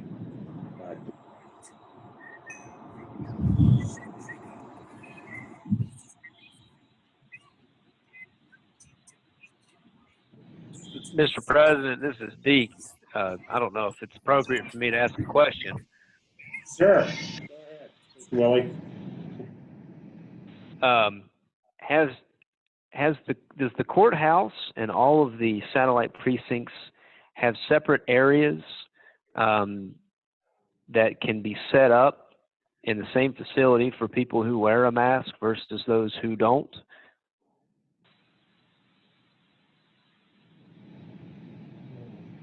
No, not really.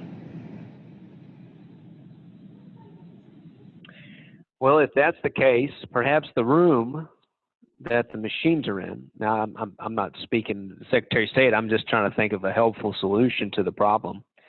Perhaps the room can be set up in a way where machines are separated, and if someone refuses to wear a mask or has a temperature, they still enter the same location. They just vote within the location in an area that's separate from those who are wearing a mask. It's set up the same. It's almost like a split precinct. Susan knows how to run split precincts, but essentially you send people to different parts of the room depending on where they're registered or what their last name is. That's a pretty common process in code. It doesn't apply to the reason that we're talking about here, but I also don't know that it's restricted to that because you're not implementing new procedures or putting any additional restrictions on people. If they choose not to wear a mask, they still enter the same location, still get checked in, still vote in person. They just vote on a machine that other people who didn't wear a mask have voted on. And then the poll workers who have received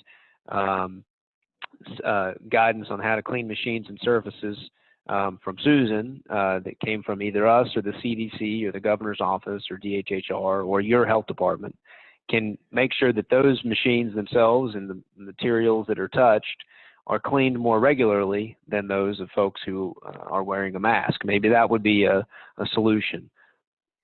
Yeah, one of the concerns though is as it relates to the mask, because I think that's where we're going to have our issue first. The mask, is there. The mask doesn't protect me. Me wearing a mask is not the ultimate protection for me. Me wearing a mask is protecting others. And that's why I was asking the question earlier.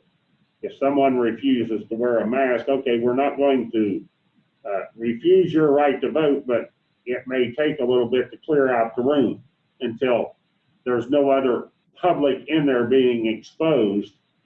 Yes, we have, at that point, our staff can put on face shields, they can put on gloves, they can put on masks, they can take extra precautions that the public could not take. We could take extra safety precautions at that point, so that was the purpose of the delay, to let our staff take extra safety precautions, whatever those may be. But the public that is in there would not be able to do that. Thus, waiting until the public is out of there.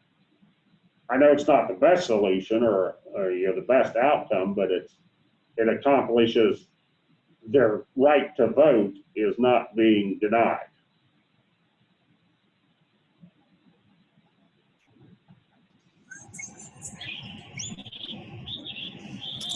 I think it's it's narrowly tailored. We are providing the masks to the public. They're coming in to interact with our employees, whether it be our specific property or not. I believe that it would very likely be upheld that what we were doing was okay by requiring people to wear a mask. I can't say that would definitely be the answer, but it is treating every voter the same and still allowing people their access to their constitutional right to vote. It's just requiring them to put on a mask for those 5 seconds. Now, if there is a religious reason, that's, going to be different than, or an allergy reason, as somebody I think mentioned earlier.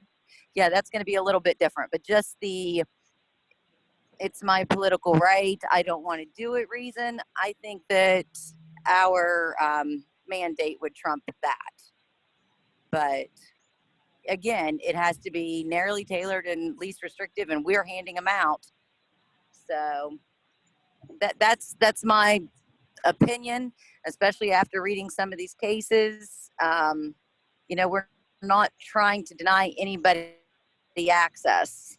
So it's not an easy answer, but I mean, I've said this for the last week and I'm still standing behind it, even though I've read more case law. I think we can ask people to wear masks. I absolutely do. All right. I think, just for the record, from my perspective, a couple of things that are equally as important. Number one is that we have accountability with our election process, and that everybody gets an opportunity to vote, and public safety is of utmost concern. So how we work both of those, I'm not sure, but it needs to be resolved today because voting starts tomorrow. So, what's that? Well, you're right, it's already started, but I mean, from a personal standpoint. So, David, if you've got any suggestions on how we come to some sort of consensus and be able to move this forward so that the media will be able to cover this for the general public out there, and that we're consistent as we start in this tomorrow, or Willie, or Susan. I mean, it sounds to me like, can you hear me, Rachel? Rachel, can you hear Susan? You need to unmute, Rachel, if I you can know, hear. sorry. I couldn't get my finger to work. Yes, I can hear you when you yell though, Susan. Please speak loudly. To do that, but it sounds to me like we are taking temperatures. Everybody has to wear a mask. If they have a temperature, we're gonna punt. Try to figure out somewhere they can go to vote or make them wait. About signing the form. And signing the form. It sounds like we're doing everything we are doing here at the courthouse. If that's the courthouse policy, I think that needs to be the policy. I mean, if that's what they have to do to get into the courthouse, that's what they should have to do to vote at the mall and to vote at their precincts. Unless we want to tailor it so that that's not what you have to do to get into the courthouse, then I think it needs to be like that at every location. I understand, so I can Right. tell people. David.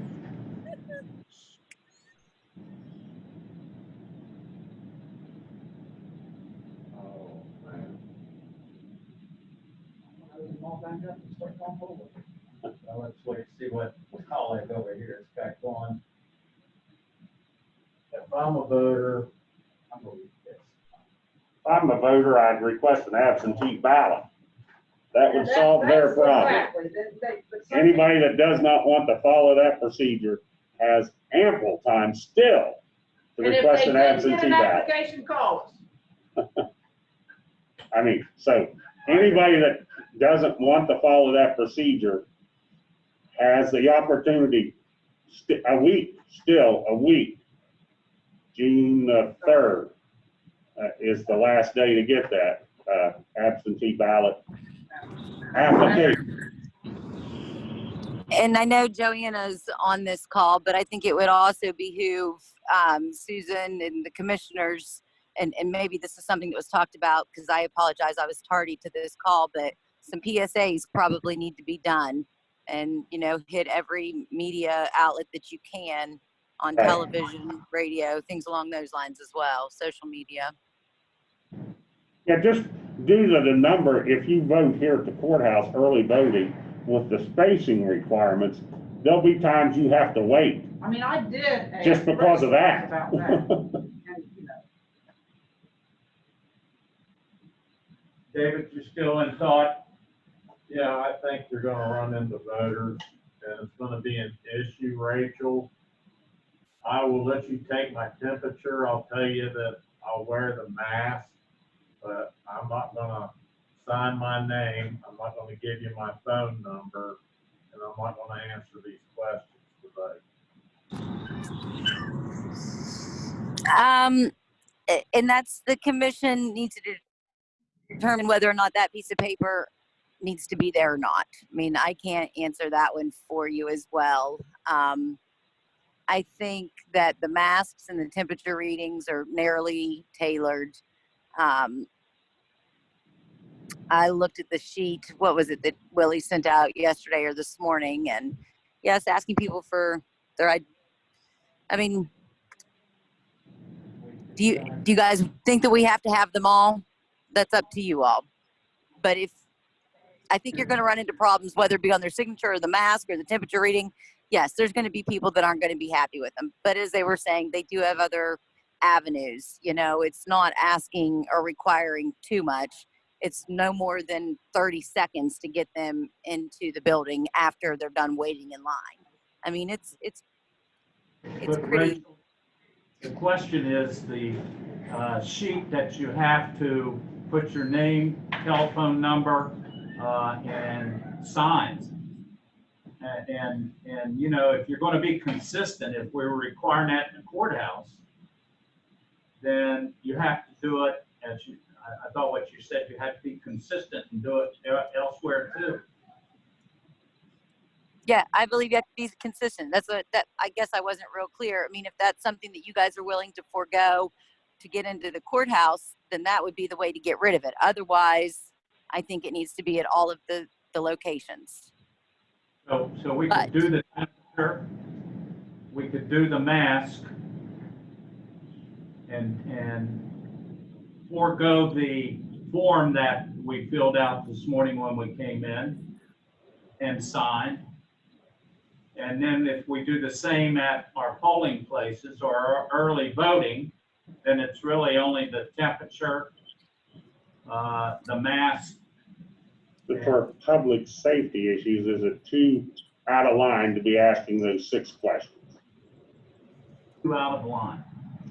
For access to the courthouse, to protect her. If I'm traveling to New York City every weekend, should you know that we're a high concentration area?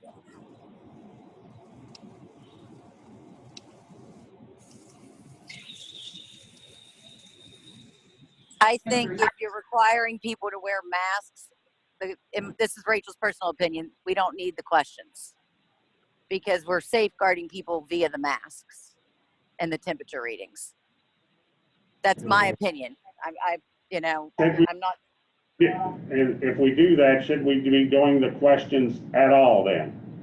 Anytime, for any reason? Again, I think if you have people wearing masks and you're doing a temperature reading, you're protecting people as much as you can. I mean, we've all seen the charts. If everybody's wearing a mask, it's like a 1.5% chance that you can pass it along to each other, especially if we're maintaining the 6-foot distance. So what good does it do to ask somebody if they've been to Pennsylvania? Nothing more. It's just a question. We've already got everybody in the masks. Those are the safeguards. Assuming everybody's wearing a mask, yes. How about employees where we're not wearing masks at all times? What should we do there? In their areas? Yeah, like I'll use myself here in the commission office. After I get out of this meeting, I'm probably going to take this mask off. Be walking around the office, the commissioners are here, staff's here, 3 other individuals are here. Should we know that information for our staff at that point if we're not asking the public? Public, I could see plus or minus there. Should we have the information for our staff?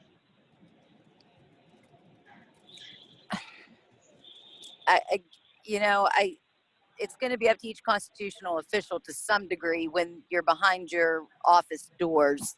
I would think whether or not your staff has to wear masks.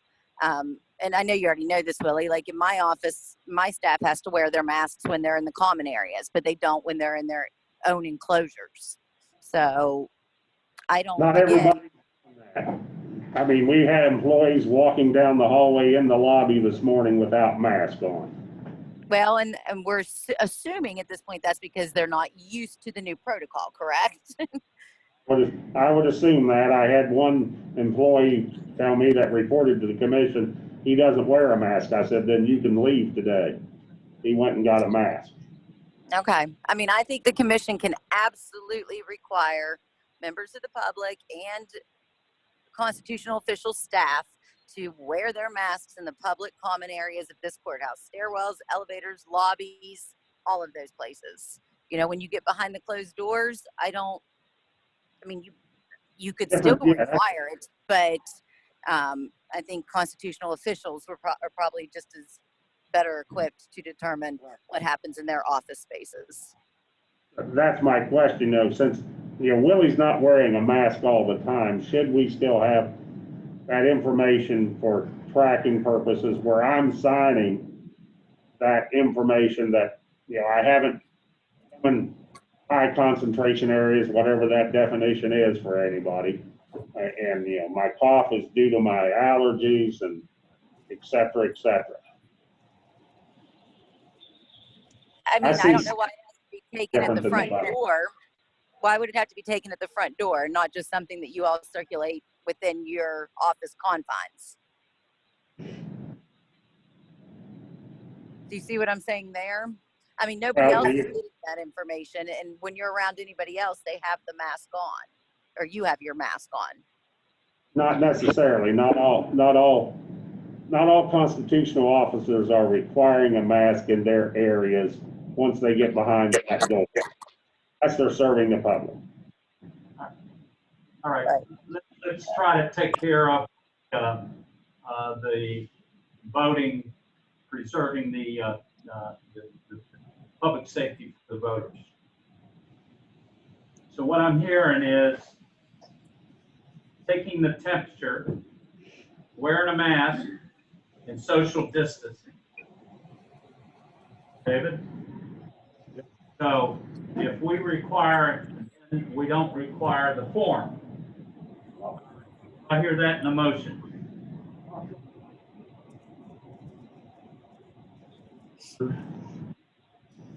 Temperature be taken.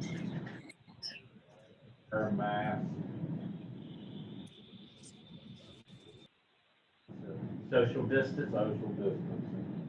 All right. Any further discussion? That has to be done at all polling places And the courthouse. and the courthouse. Right. That goes for our employees, or is that another issue that Mr. Parker wants to put more stipulations?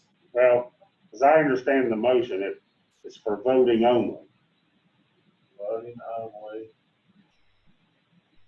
So if I'm here for, whenever the courthouse is open, I come get a birth certificate, I fill out the form.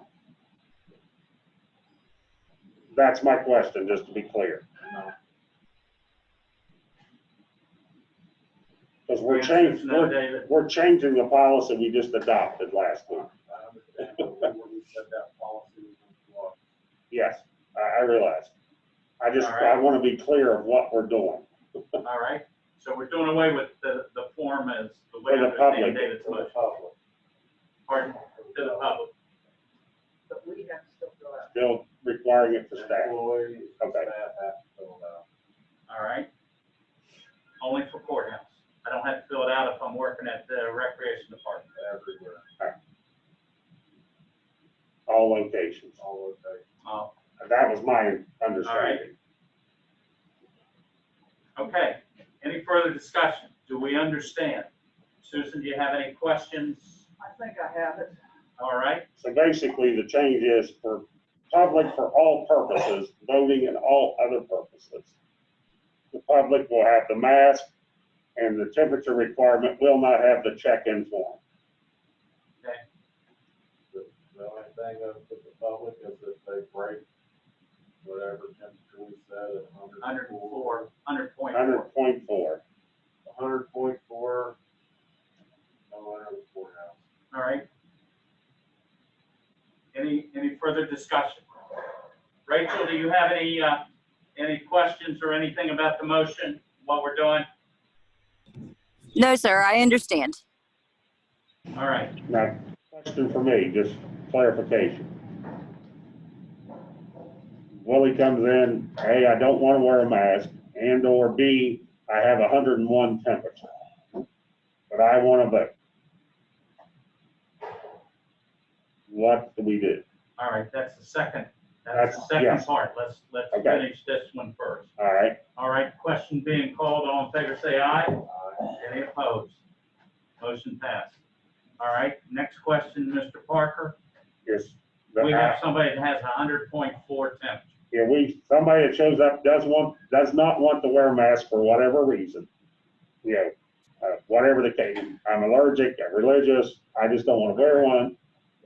And or I have a 100.4 above temperature. All right, we're gonna give them an opportunity to get an absentee vote June the 4th or June the 3rd, correct, Susan? And we will help them and facilitate them getting that absentee ballot. Well, we're talking about early voting at both Understand. locations as well as election day. I understand. Now, on election day, we may have another issue on that, but up to election day. I don't think you can deny them the right to vote in person. Now, whether they do it here at the courthouse or, as Mr. Percy said, if you have a satellite location set up, or what if they do vote at the courthouse or a satellite location, what the procedure is. That's Rachel and, I'm sorry, Mr. Percy. David, out of the mall.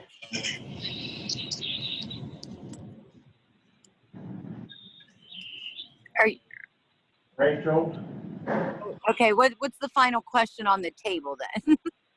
Hey, Rachel, let's say somebody comes to the courthouse with a temperature of 100.4. We just say, you need to go to the mall to vote because we have a place set up out there for people with temperature. Is that legal? Is that what was the last word? We send them out there and refuse them to come in here because we're not equipped to handle somebody with a temperature. Well, I guess the first question is, why are we not equipped? I guess, Have available.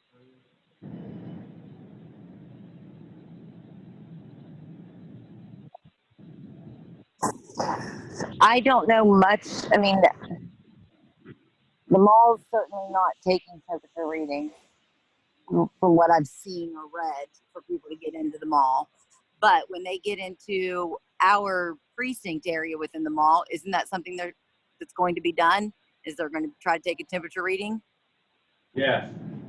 Okay, so is it really any different than the courthouse? No. Amount of room Susan has to work with, she can set up a fairly distant voting area.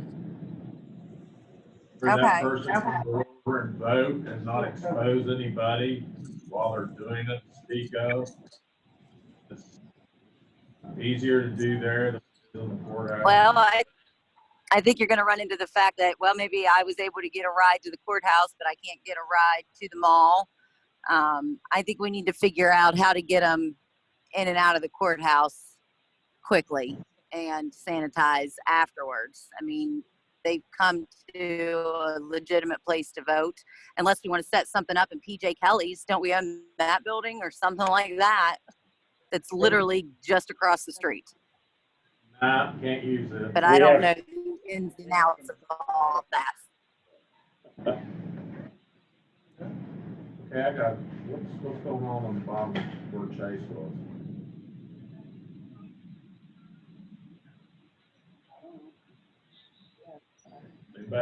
Anybody know if the bottom of Chase, where the old Chase Bank was, is being used? I think all of that, I don't, Gary's not on there right now. I think they're. Question, could we possibly set But up, it's, like the sheriff's department's booth out there? It'd be outside in the air Hey, for Farrah, a contamination area. If it does have a temperature, that it, I'm on here by phone, not by video. just a suggestion. Can't do that?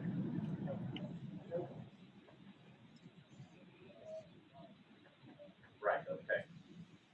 I think this is Willie opinion.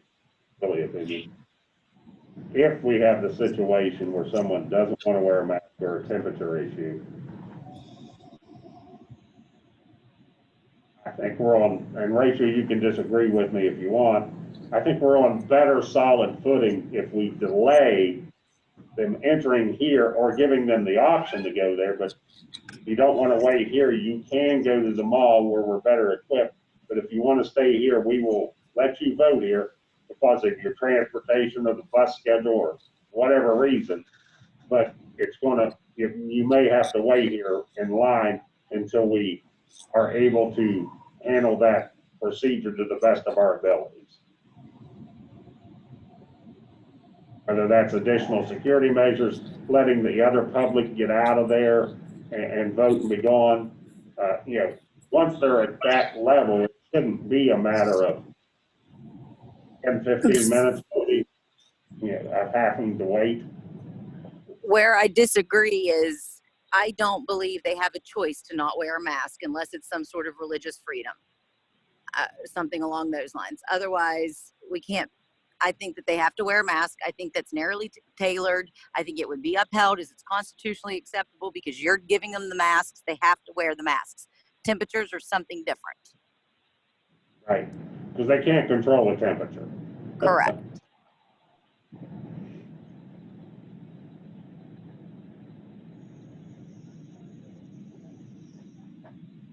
Can we force that person to wear gloves? What was the question? Can we force them to wear gloves? Not, I mean, unless they have an allergy.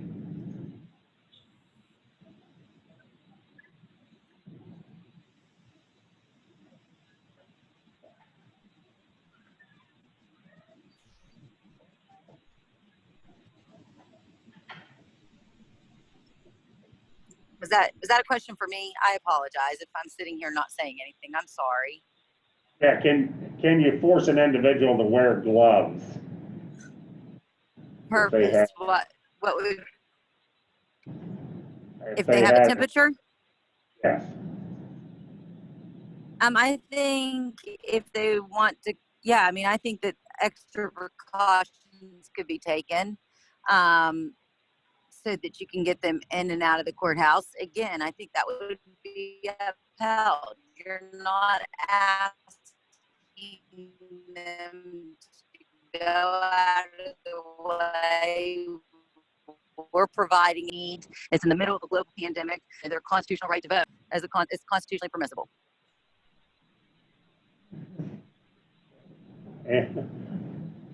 And again, if somebody doesn't want to take the chance, they can always get an absentee ballot. Exactly. And not have this problem. I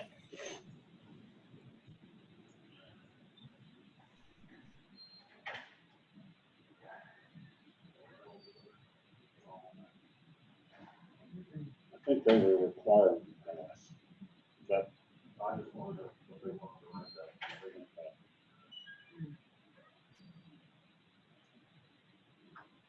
That would make it easier in and out. Yeah, wait for it back down. Or the color for it.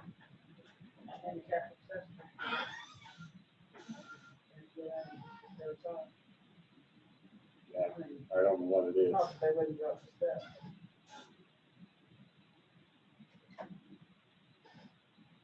It's your flow going. It's a flow going. I just can't believe we're the day before this and we're sitting there.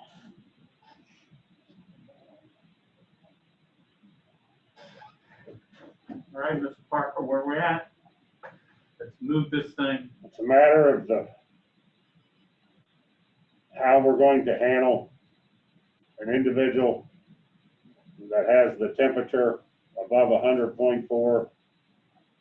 They vote here or other locations, but do we wait for everybody that's in front of them to exit and be done, and then proceed with them to the best of our abilities? But aren't you then putting our staff in harm's way? Yes, but I have a constitutional right to vote, whether I have a temperature or not. Do we still have those guns that we spread?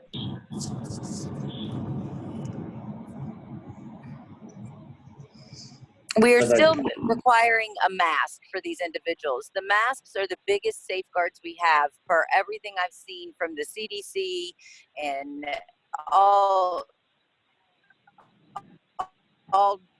medical data. If people are wearing masks, even if they're carrying a temperature, whether it's a flu temperature or a COVID temperature, who knows why they have a temperature. If they're required to wear a mask and our people have masks and they're in and they're out and they're 6 feet of distance, from what you read, people should be okay, but we just need to sanitize afterwards and we need to take all of those precautions, but we need to move them in and we need to move them out. But I do not Right. think that we can deny them the right to vote. All right, That's, that sounds like a good recommendation, Rachel. Hopefully you won't have it. Yeah. Mr. Miller? I'm sorry, I Sue. think you have. No, I was just, my question was, once you let them in, if they refuse to put a mask on, if they have a temperature, the area is contaminated. It is contaminated right then. And really. It is contaminated? As soon as they come in and you take their temperature, they have a temperature of 104, the area is contaminated. All right, Rachel, what Mr. Miller is saying is that even though they put the mask on, that social distance area is still contaminated. Oh, you absolutely have to sanitize. There's no way around it. I mean, I wholeheartedly agree. Right? I mean, it's no different than the person was asymptomatic. We just know that this person's carrying a temperature. That's what Mr. Piercy was saying. I mean, we should be sanitizing frequently throughout this time period, especially if we find somebody that's symptomatic. But, you know, we could have 50 people come in that don't have any signs, and those are the 50 people that have COVID. Right. Okay, so David, you got ready for a motion?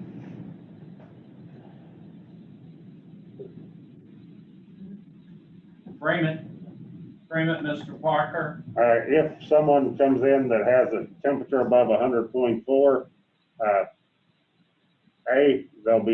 all individuals be required to wear a mask, and they'll proceed should we have a waiting period, Rachel, you think, or just proceed with everybody else? Or should we take the extra step to, if we know there's a temperature?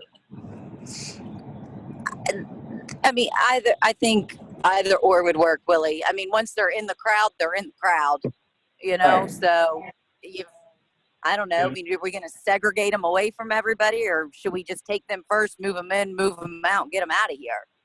Okay. But again, these are only the people that are showing symptoms. Yeah, you'll never know. Yeah. Yeah, you're never going to know for half the population, it seems like. Everyone has to wear a mask. Yes. Now, let me ask the question because it'll come up. John Q. Public or Jane Q. Public says, I am not wearing a mask. And I'm here to vote. What does our staff do? Because it will happen. Is he gonna take temperature? I know. I've already been contacted by one. She doesn't show up. Is he gonna take temperature? We may be able to get a temperature if they want a So the temperature. temperature's okay and it's just, or is it, I'm not taking a temperature either? You better look at the worst case scenario. I think if those are our requirements to vote, those are our requirements to vote. Again, it is narrowly tailored. I believe if somebody refuses to carry forward with what the courthouse is asking or what you all are asking and what you all are providing them with, they have to bring no equipment of their own, that it would be upheld, even though their right is being infringed upon, but basically only by themselves. We are not the ones infringing upon their right. I don't have a problem with that. I just wanted to make. To me, it's no different than telling somebody they can't carry their constitutionally permissible firearm through the courthouse. We don't let people do that. Correct. All right, David. So, as I understand, the intent of the motion is if they have, a mask is required to enter the courthouse for early voting, all early voting, satellite locations, and polling locations on election day. must have a mask. Must have a mask. Must have a temperature reading. Must have the temperature read. And thank you very much and proceed to vote. And then when they say they're not, sorry about your luck. Sorry about, you will not be granted entry. Will be granted entry, and up until that time, You still have an they alternative. have an alternative to election day. Until,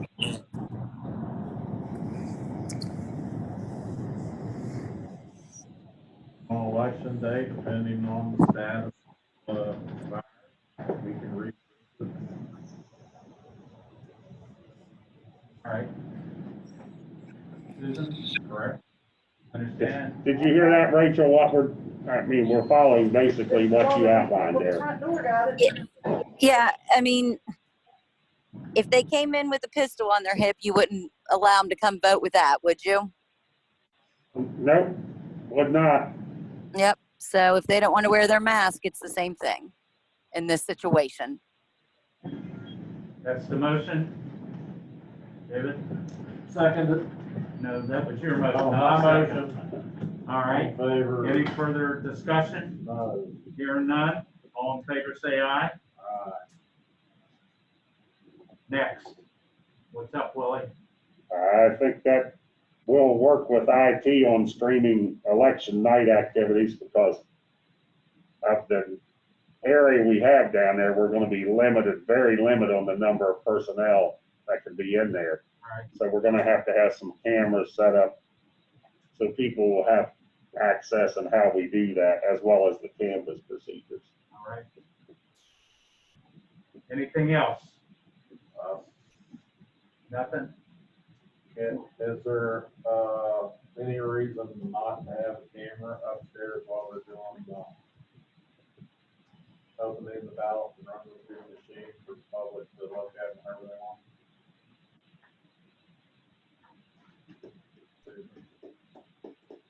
I don't have a problem with it. No problem. Cameras wherever you want them, David. That's administrative. As long as they live stream, you know.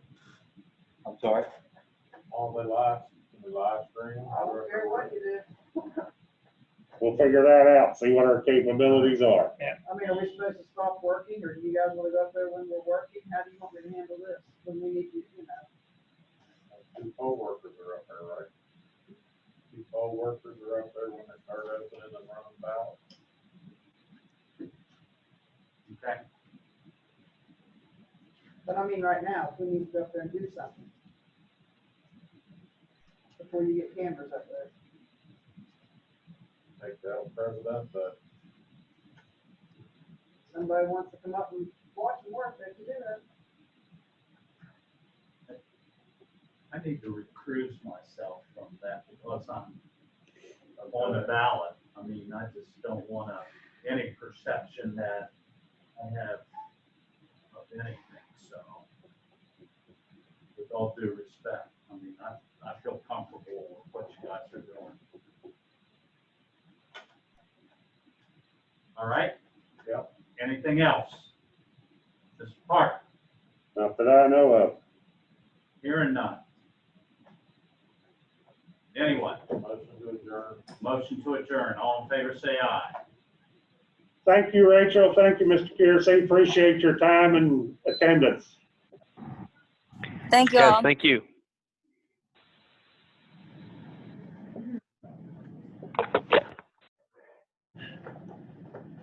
Thank you, Susan. Hopefully we'll get everything out so that the voters don't have to deal with